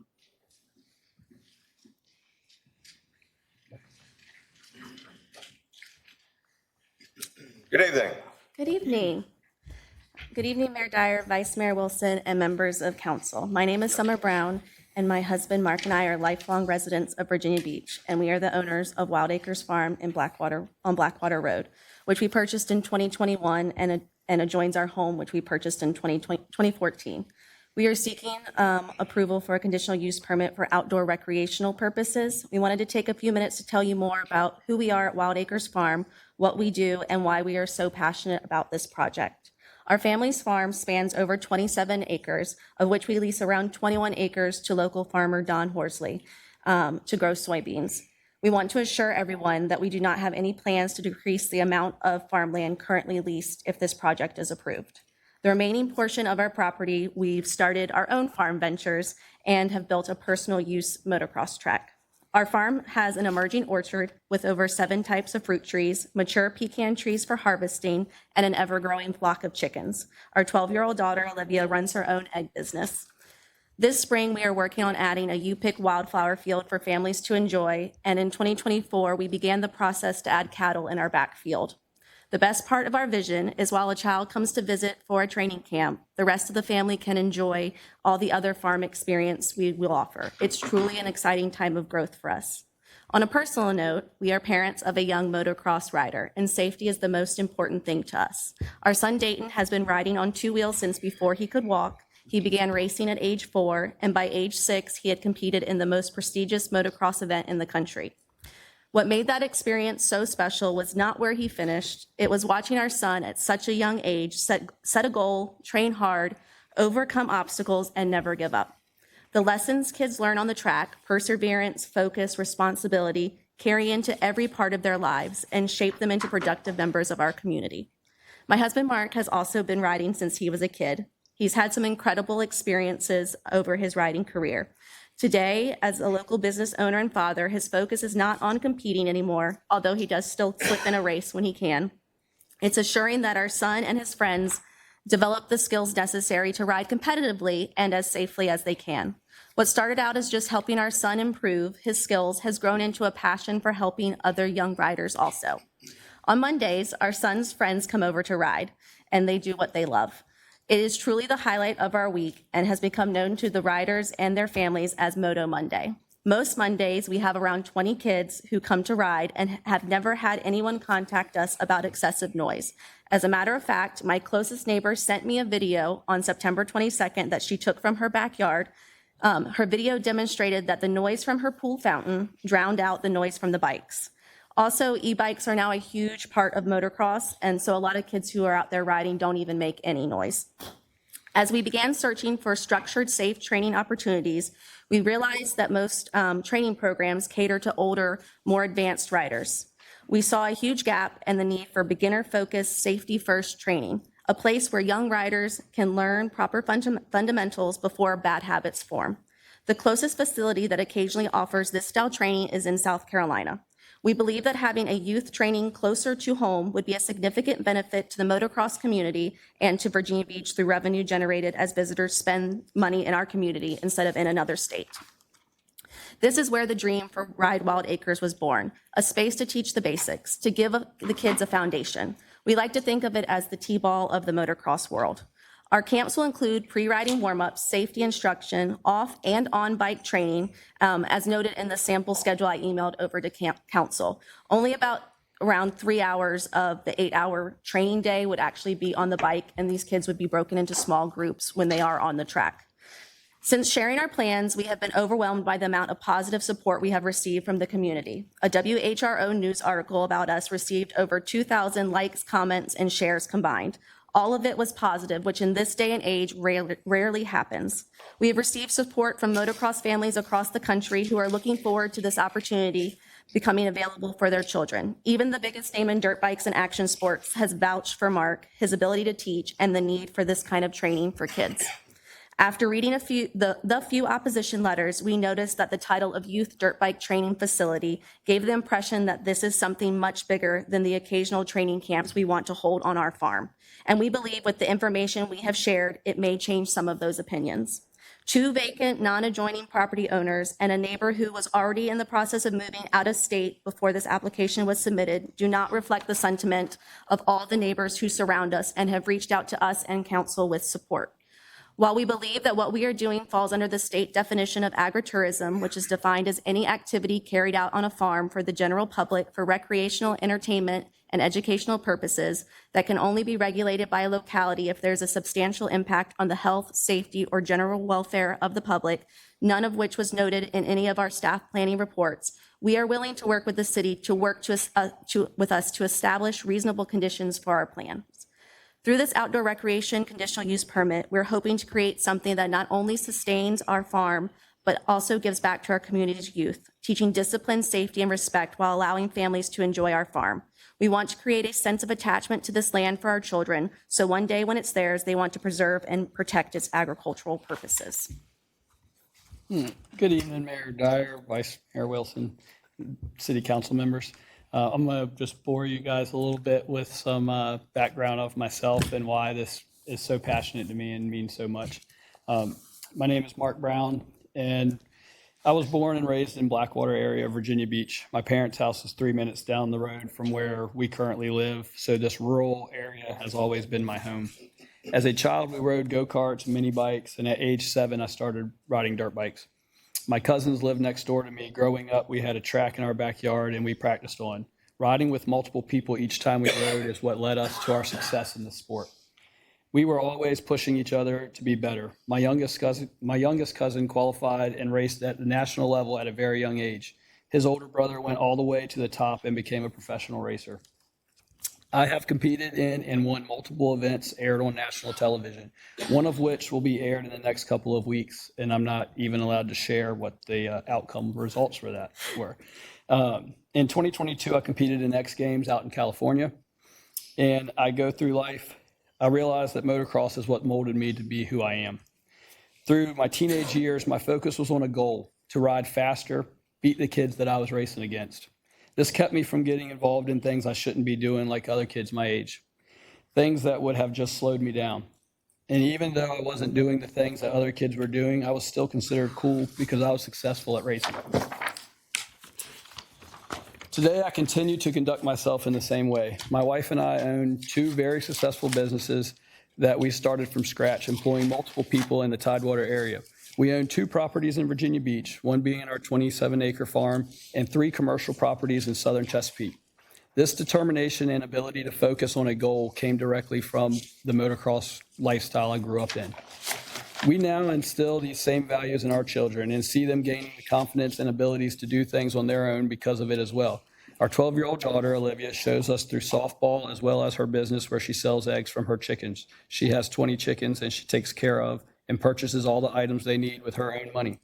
She is getting her own farm stand in the spring to expand her venture. Our 7-year-old son, Dayton, achieved his goal last year, qualifying for the biggest national event out of 719 kids. At such a young age, our children are setting and achieving goals for themselves. Through our farm, we would like to spread these types of life skills to the kids in our community, the ones that share a passion for outdoor recreational activities such as motocross. We feel as though we have the knowledge, the skill, the expertise, and the perfect location to make this possible for our area. A safe place for kids to come and learn to ride while enjoying our farm at the same time. The last thing I wanted to touch on was just the agritourism. So since coming in last time, and we've discussed this a lot, the Virginia State Code 3.2-6400, agritourism activity, means any activity carried out on a farm or ranch that allows members of the general public for recreational, entertainment, or educational purposes to view or enjoy rural activities, including farming, wineries, ranching, horseback riding. With what we are trying to do, we are educational, recreational, and entertainment activity that occurs on a farm, which fits completely in the state's definition of agritourism. Virginia Beach has already determined that our activity is considered outdoor recreation. That, along with the educational aspect, making it fall directly under the state's agritourism definition. Thank you for allowing us to present our application before you tonight, and hopefully we can work together to build something the youth can enjoy and learn from while preserving our agricultural land. Thank you. And I think you have a dynamic plan here and very well received. Could I ask you to comment on Mrs. Henley's recommendations? Yes, so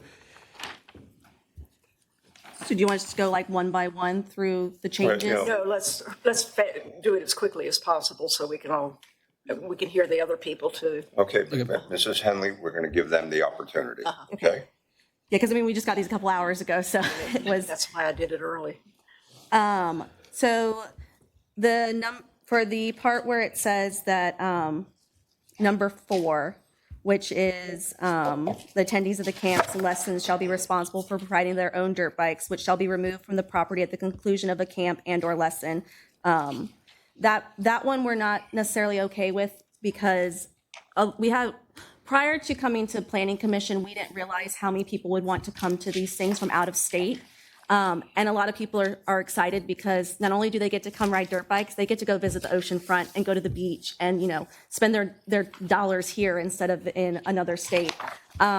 So if somebody comes with a truck with their little dirt bike in the back of the truck and they have to go park at the ocean front at a hotel, the chances of them coming out the next morning to their dirt bike being gone, is probably very big.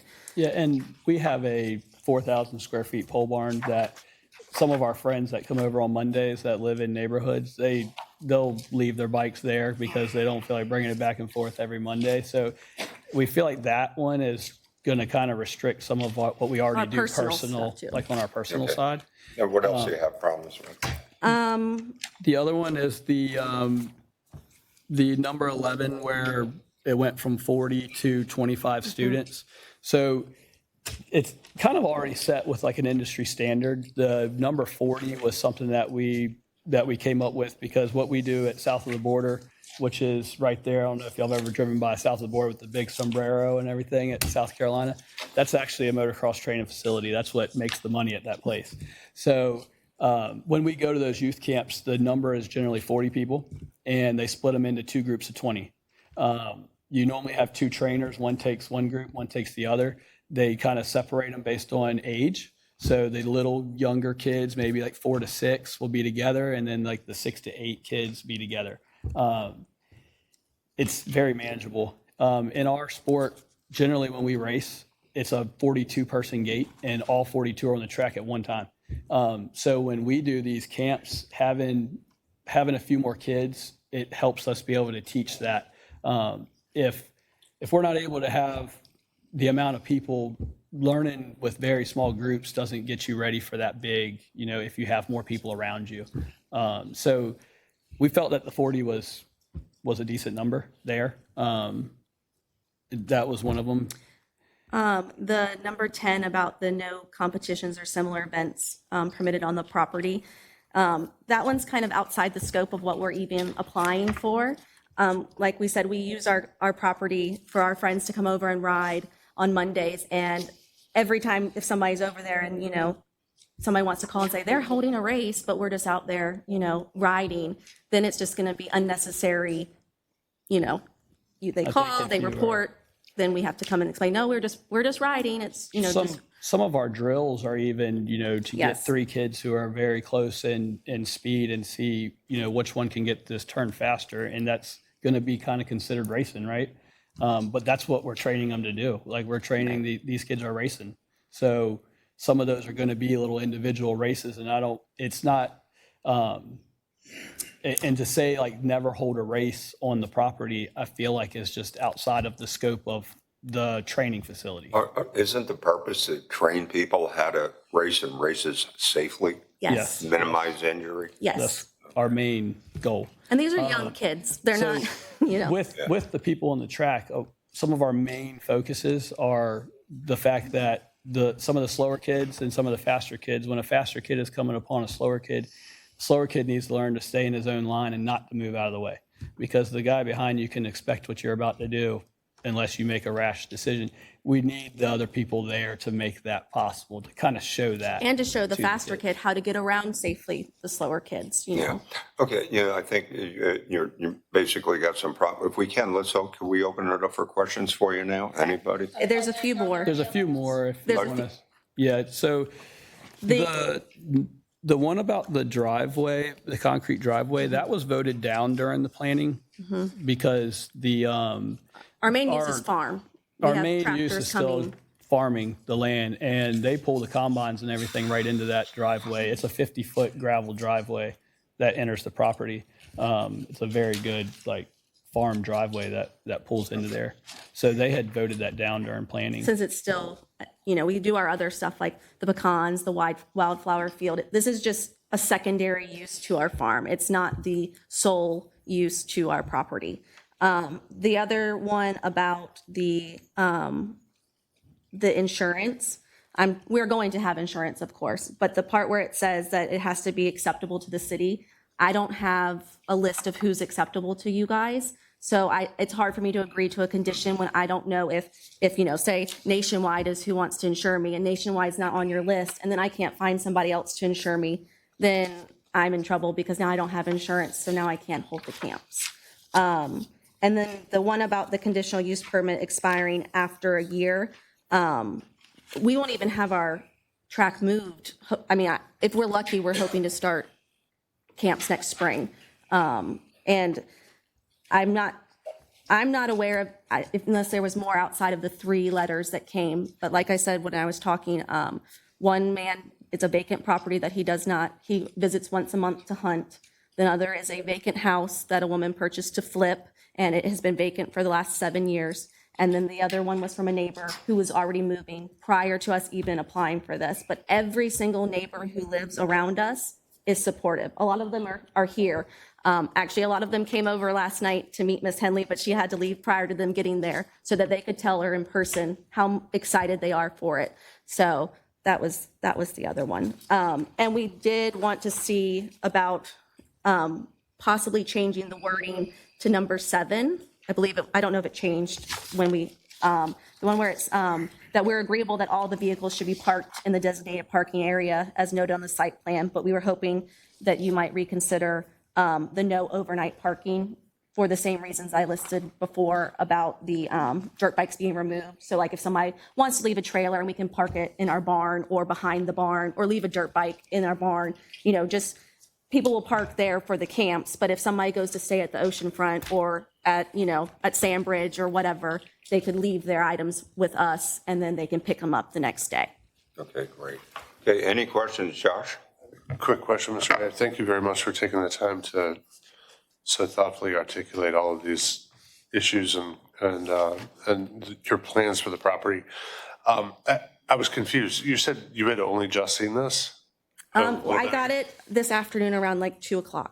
Okay. And I'm just, where did this come from? I'm just out of That was taken from, that was a compilation of the recommendations from the Planning Commission with the few that I added on at the end, the 2 or 3. So I came from the Planning Commission. This is going to be my recommendation. Anybody certainly is able to submit a secondary recommendation if you want, but I tried to fit this to adjust to the concerns that I had heard from the people who have concerns. So anybody's certainly willing to put in a secondary motion. Appreciate the clarity.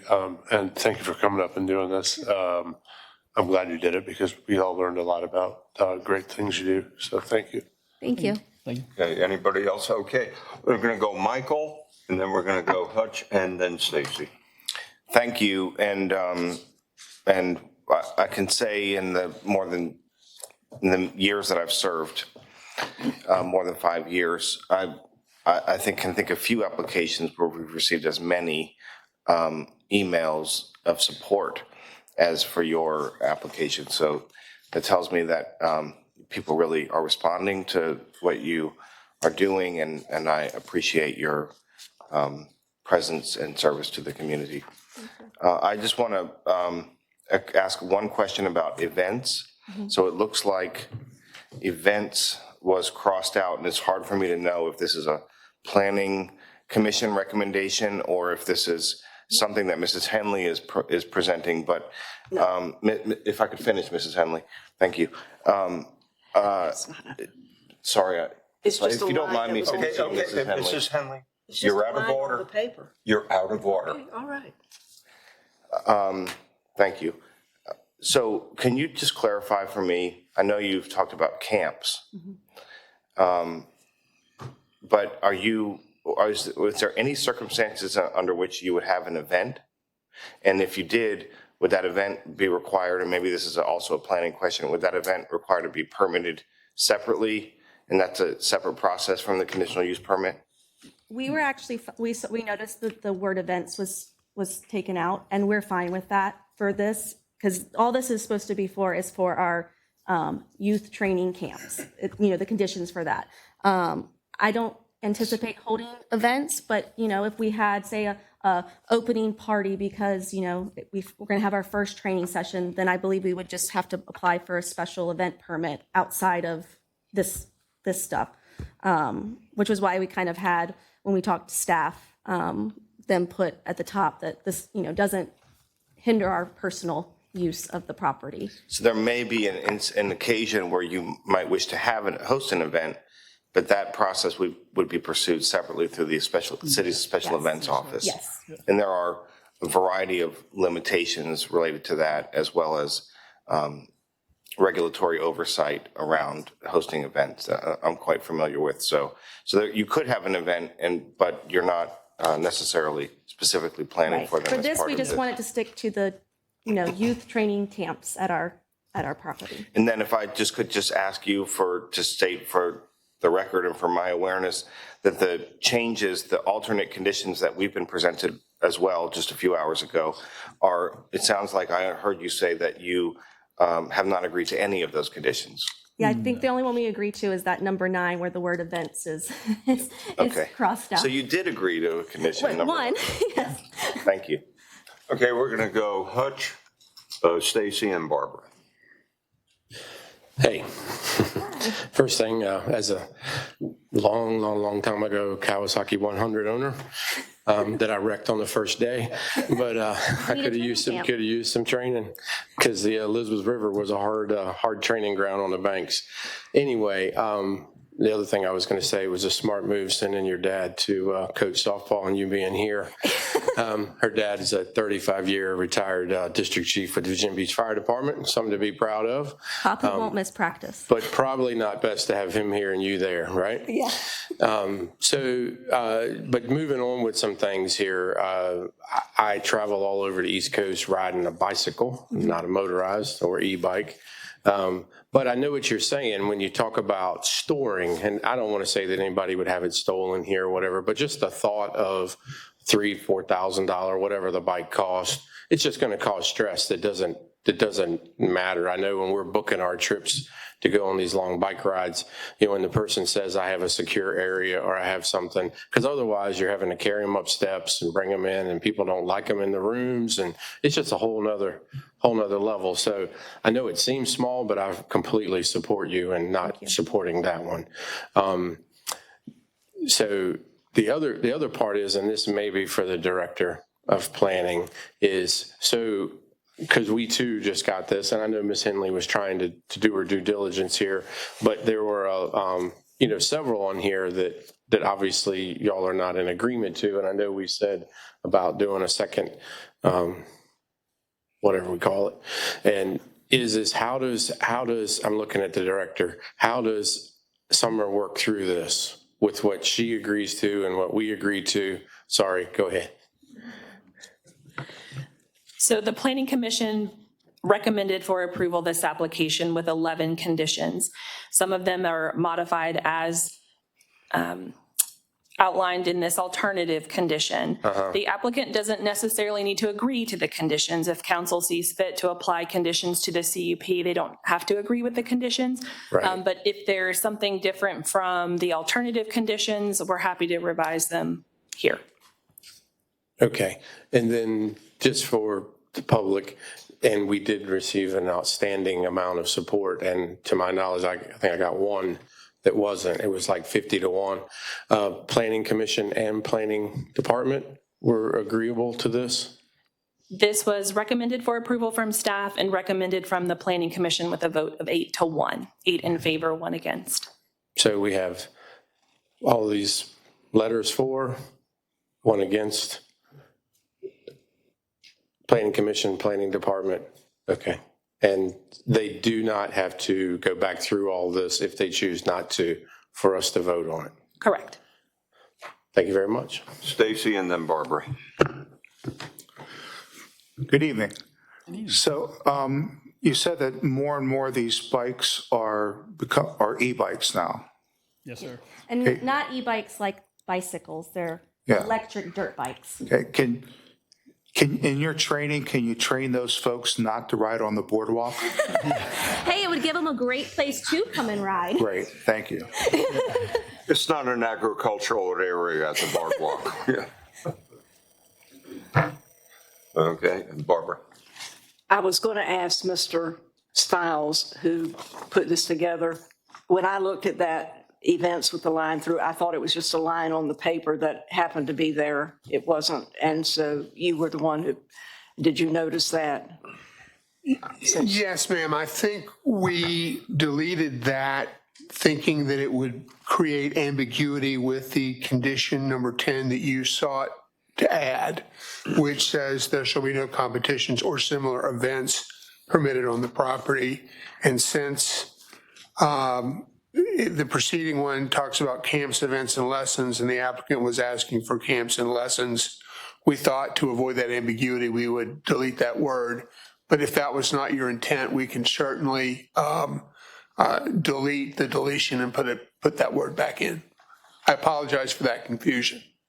Right. Well, I just wanted to clarify that this was something that just, I looked at that and I thought it had just been one of those lines that show up on a piece of paper sometime since it hadn't been. But I really appreciate the city attorney pulling together all of these things in a short while, and I appreciate what a good job you did, and that everybody has been trying to work together, and I really appreciate the community that's tried to work together, those who were very concerned about all of this, and trying to keep everybody happy is not always easy.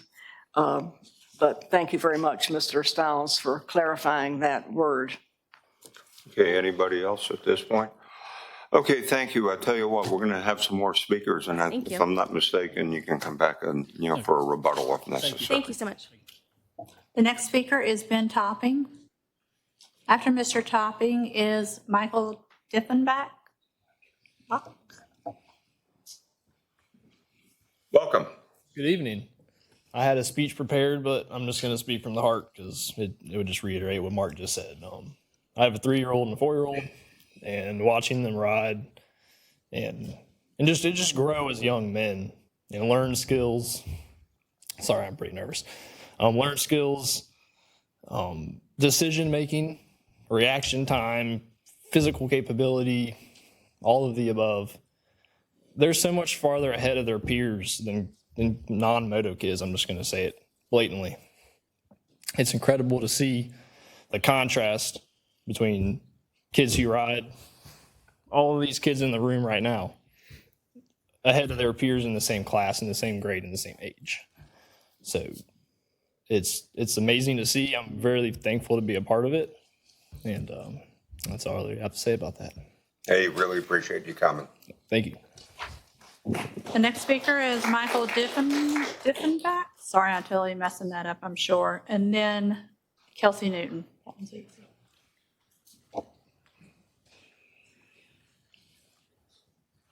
Good evening.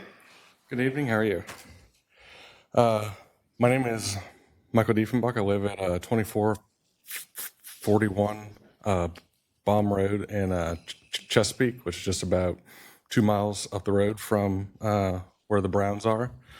I'm a family friend of the Browns, and then I also own about 50 acres within eyesight of their property.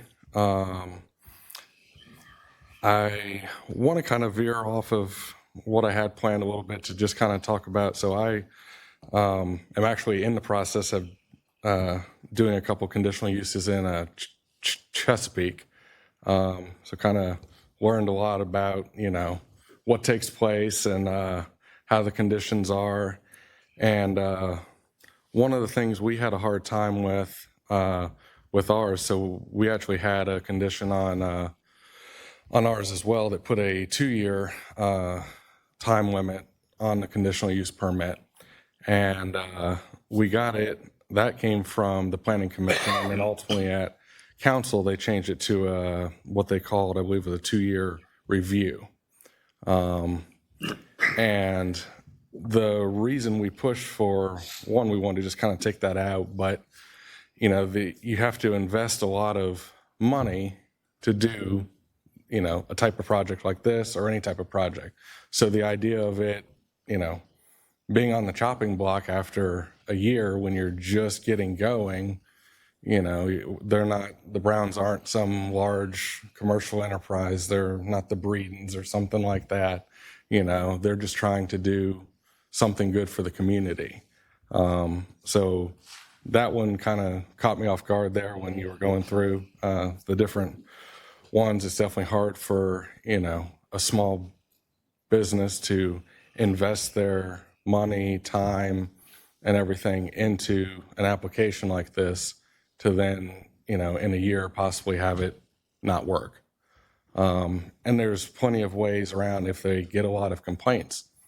You guys still have the power to pull their conditional use down the road if there's a lot of complaints against them. It doesn't need to automatically have to come back up. That's one of the big things that I wanted to kind of touch on there.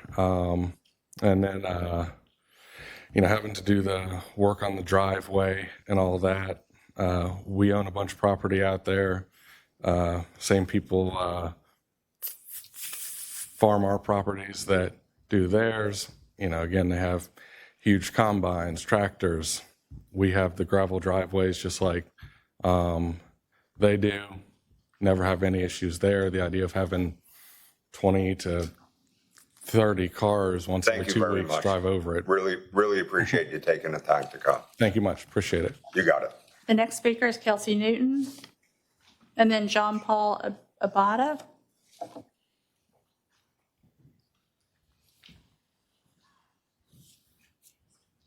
Good evening. Hello. I'm Kelsey Newton, and I am excited and hopeful that the decision will be voted to approve Wild Acres. Motocross teaches kids valuable life skills, both physically and mentally, such as discipline, responsibility, and decision-making, all while maintaining balance, coordination, and overall physical fitness. While motocross is considered an individual sport, the community that comes with it is truly like no other I've ever seen. I can't count how many times I've seen the dads, including a lot of the ones that are present here in this room, stop what they're doing with their own child on the gate to help another kid get their bike started just so that they can start and complete a race. If you need a part for a kid's bike, chances are someone has it. And if it's for a PW50, chances are it's in my husband's trailer. That's what this sport is about, family and community. The friendships that are developed in this sport are so amazing to witness, competitors on the track and best buds off the track. We are thankful for the Browns for putting in so much effort for these young kids. Approving this for Wild Acres would provide a safe and structured environment for young kids to learn and grow at the sport that they love. It would not only mean a lot to my boys and our family, but for countless young riders across the country. Thank you. Thank you for coming. Thank you. The next speaker is John Paul Abada, and then Alexis Moores. Good evening. Good evening, members of the City Council, and thank you for giving me the opportunity to speak tonight. I'm not going to read this whole thing because most of what I've written down was already has already been spoken about, and I don't want to waste anyone's time. But my name's John Paul Abate, and I came here tonight to advocate for Wild Acres Farm. I'm originally from Cypress, Texas, but my wife and I are now living in Chesapeake, and we have been for the last 5 years. As of right now, many young riders in the Chesapeake and Hampton Roads, 7 cities, have nowhere safe to practice or learn how to ride. That was certainly the case for my young child before we were fortunate enough to have met the Browns, who welcomed us and my son Maverick into their farm. Excuse me. Most parents are forced to drive to North Carolina, where their children can only ride at a dirt bike track. The track is not ideal for beginner riders and kids, as it's open to riders of all ages, experience levels, bike sizes, and even quads. It also charges a hefty fee for every single rider, and it's only occasionally open. This all makes for a dangerous, intimidating, expensive, and ultimately unsustainable environment for young and new riders who don't know track etiquette or maybe even how to ride a bike safely yet. Wild Acres addresses all these issues. Mark and Summer Brown have created an environment over there designed specifically for safety and youth riders. Mark is a seasoned dirt bike racer, and he humbly gives all of his knowledge and experience to each of the kids, teaches them how to ride safely, and helps to grow their confidence and character in the process. This is a place where kids can ride under professional guidance and supervision and not a free-for-all like at a track out in town. I also wanted to touch on the character and growth aspect because that's why I'm actually here tonight. Wild Acres Farm isn't just about riding, it's about developing character, confidence, and community. I've personally watched my 7-year-old son grow tremendously, not only in his skill level since riding at Wild Acres, but more importantly, in his confidence and his respect for himself and for others. His teachers have actually noticed as well. They emailed my wife and I about the profound personal growth they have seen him over the last year, noting specifically his newfound confidence and belief in himself, which has spilled over to his classmates who now see him as a leader and follow his example.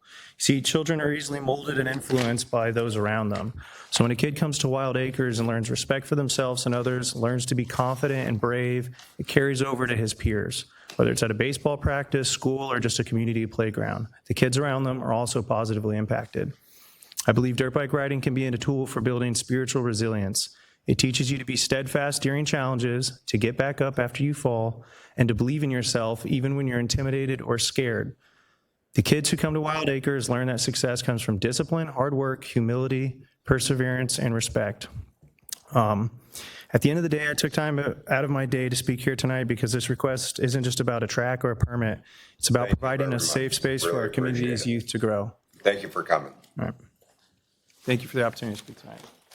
The next speaker is Alexis Moores, and then Michael Keys. Yes. Hey, good evening. How are you? All right, I'm going to sound like a broken record, I'm sure.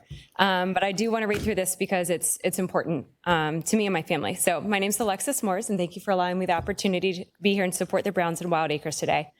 I'm a mother of 3 children, all of whom were involved in motocross at one point. However, my son, who's 9, got his first bike when he was 2, and he took off and never looked back. I've been broke ever since then. So motocross is a sport that's incomparable with any other. It's a sport that builds community, strengthens family bonds, and supports youth in ways that are truly transformative. This sport teaches courage, determination, strength, respect, and resilience. It brings individuals together from all walks of life and from every socioeconomic background. When you go to a race or training facility, you'll often see the family that has given everything they can to get their child there on a 10-year-old bike that they bought off Facebook Marketplace. But they're parked right next to a family in a $500,000 rig, and next thing you know, their kids are best friends. They don't see wealth or status. They see another kid who shares their passion. They push each other to do better, cheer each other on, and play together in the dirt when the race is over. There's no jealousy or division, just encouragement and mutual respect. And then there's the parents. Parents in this sport have an unspoken understanding of what it takes. The long drives, late nights, scraped knees, and broken parts. The moment a bike has an issue, another parent is there with the tool in hand. The moment a child crashes, another parent is running to help, even if it's the same kid that their own kid has been battling all day. It's a community rooted in respect, perseverance, and unity, and that is what the Browns are trying to bring to our area through Wild Acres. Now, I understand one of the main concerns from previous meetings was agricultural zoning of the land. I would like to highlight that motocross is in many ways deeply aligned with the agricultural principles, similar to horse barns or riding arenas, which are commonly approved under agricultural zoning. A motocross training facility teaches real, tangible skills that are both mechanical and agricultural in nature. These young riders learn far more than how to twist a throttle. They learn about engines, machines, maintenance, mechanics, and problem solving. They develop an understanding of logistics, how to transport equipment, manage fuel, and care for machines, much like the way agricultural students learn to manage livestock or operate tractors. Building and maintaining a motocross track also teaches skills that directly connect agricultural land use, understanding soil types, drainage, erosion control, and the use of heavy equipment such as tractors and compactors to build safe, sustainable riding surfaces. The track's design, from its jumps and angles and berms and ruts, follows the same principles of land contouring and grading that are used in farming and ranching. The youth who ride here gain an appreciation for the land, how to maintain it, and how to work with it responsibly. While this sport is exciting and fulfilling, it's also intimidating. Every time you let your child on the track, you send your heart out there. You hold your breath and pray they stay safe. It's not for the faint of heart, but many accidents occur in motocross, especially with younger riders, and they're all preventable, often due to lack of training or understanding in youth. What Mark and Summer are building here is a place where riders can be properly trained, where safety comes first, and where children can learn in a controlled, structured environment under responsible supervision. Hey, thank you so much Right for on coming. time. Right on Look at time. that. Way to go. Woo. Thank you all very much. The next speaker is Michael Keese.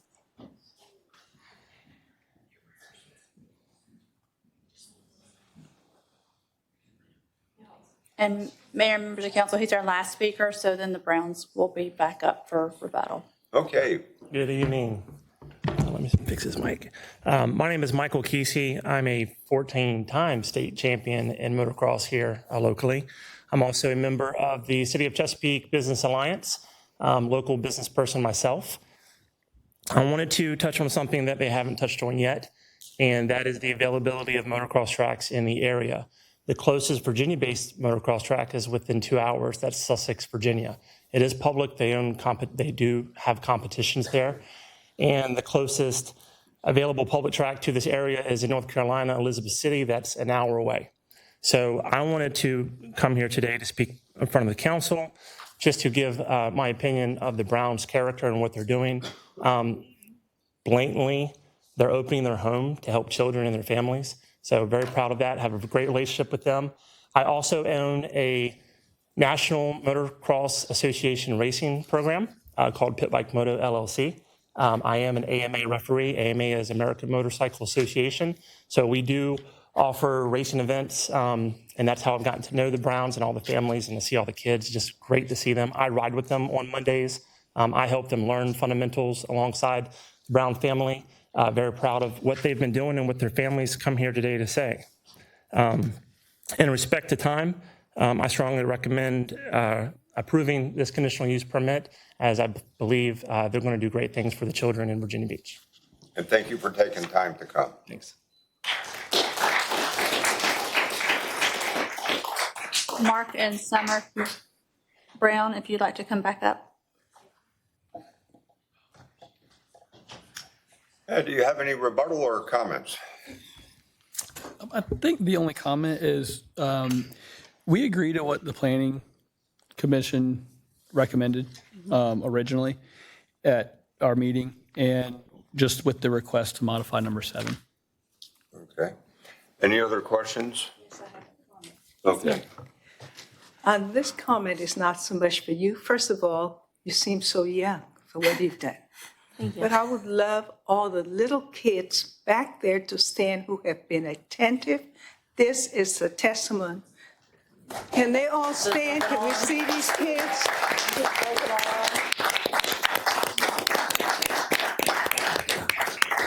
Because this tells they're very attentive. I've been watching. And Motocross been kids are the listening. best. So thank you for what you do. Thank you. Okay, thank you folks very much for coming, okay? Appreciate it. We're done, thank you. You're done. Okay, but all right, Mrs. Henley, given, what we heard and, we appreciate your recommendations, but there's been overwhelming response to this. Nobody has come to spoke in opposition. Would you support making a motion to, go along with what the staff and planning commission have recommended? Well, that's pretty much what's in here. This is where I took it from. Okay, but the actual document that we got in the planning commission did, because, quite frankly, I found some objections with some of your All concerns. right, well then, this would be my motion, so you're free to certainly make a substitute motion. Okay, do we have a second on this? If there be no second, is there another primary motion? Mr. Mayor, I'll make a motion. Do we have a second? Second. Any other discussion? Just the motion is to, for approval Thank you. in line with the planning commission's recommendation. And I did hear that the overnight parking presented an issue, so would it be all right if we did the overnight parking, no overnight parking for anything other than bikes? So like cars, I think that's probably what they were getting at. But planning commission recommendations plus the no overnight parking for cars is permitted. Okay, all right, I think we're good. We got a second. All right, any other discussion? Let's open the vote. I'm sorry, well, we're doing verbal votes, but I did not get who made the second. I did. Thank you very Councilmember much. Bellucci. Councilmember Berlucci? Aye. Councilmember Cummings? Aye. Councilmember Henley? No. Councilmember Hutchison? Aye. Councilmember Jackson Green? Aye. Councilmember Remick? Aye. Councilmember Ross Hammond? Councilmember Rouse is absent. Councilmember Schulman? Aye. Vice Mayor Wilson? Aye. Mayor Dyer? Aye. By a vote of 9-1, is that right? Yes, 9-1. The application has been approved as amended. Planning recommendations are approved as amended per Mr. Schulman. No parking. No parking, thank you. Okay. Thank you, folks, for all coming.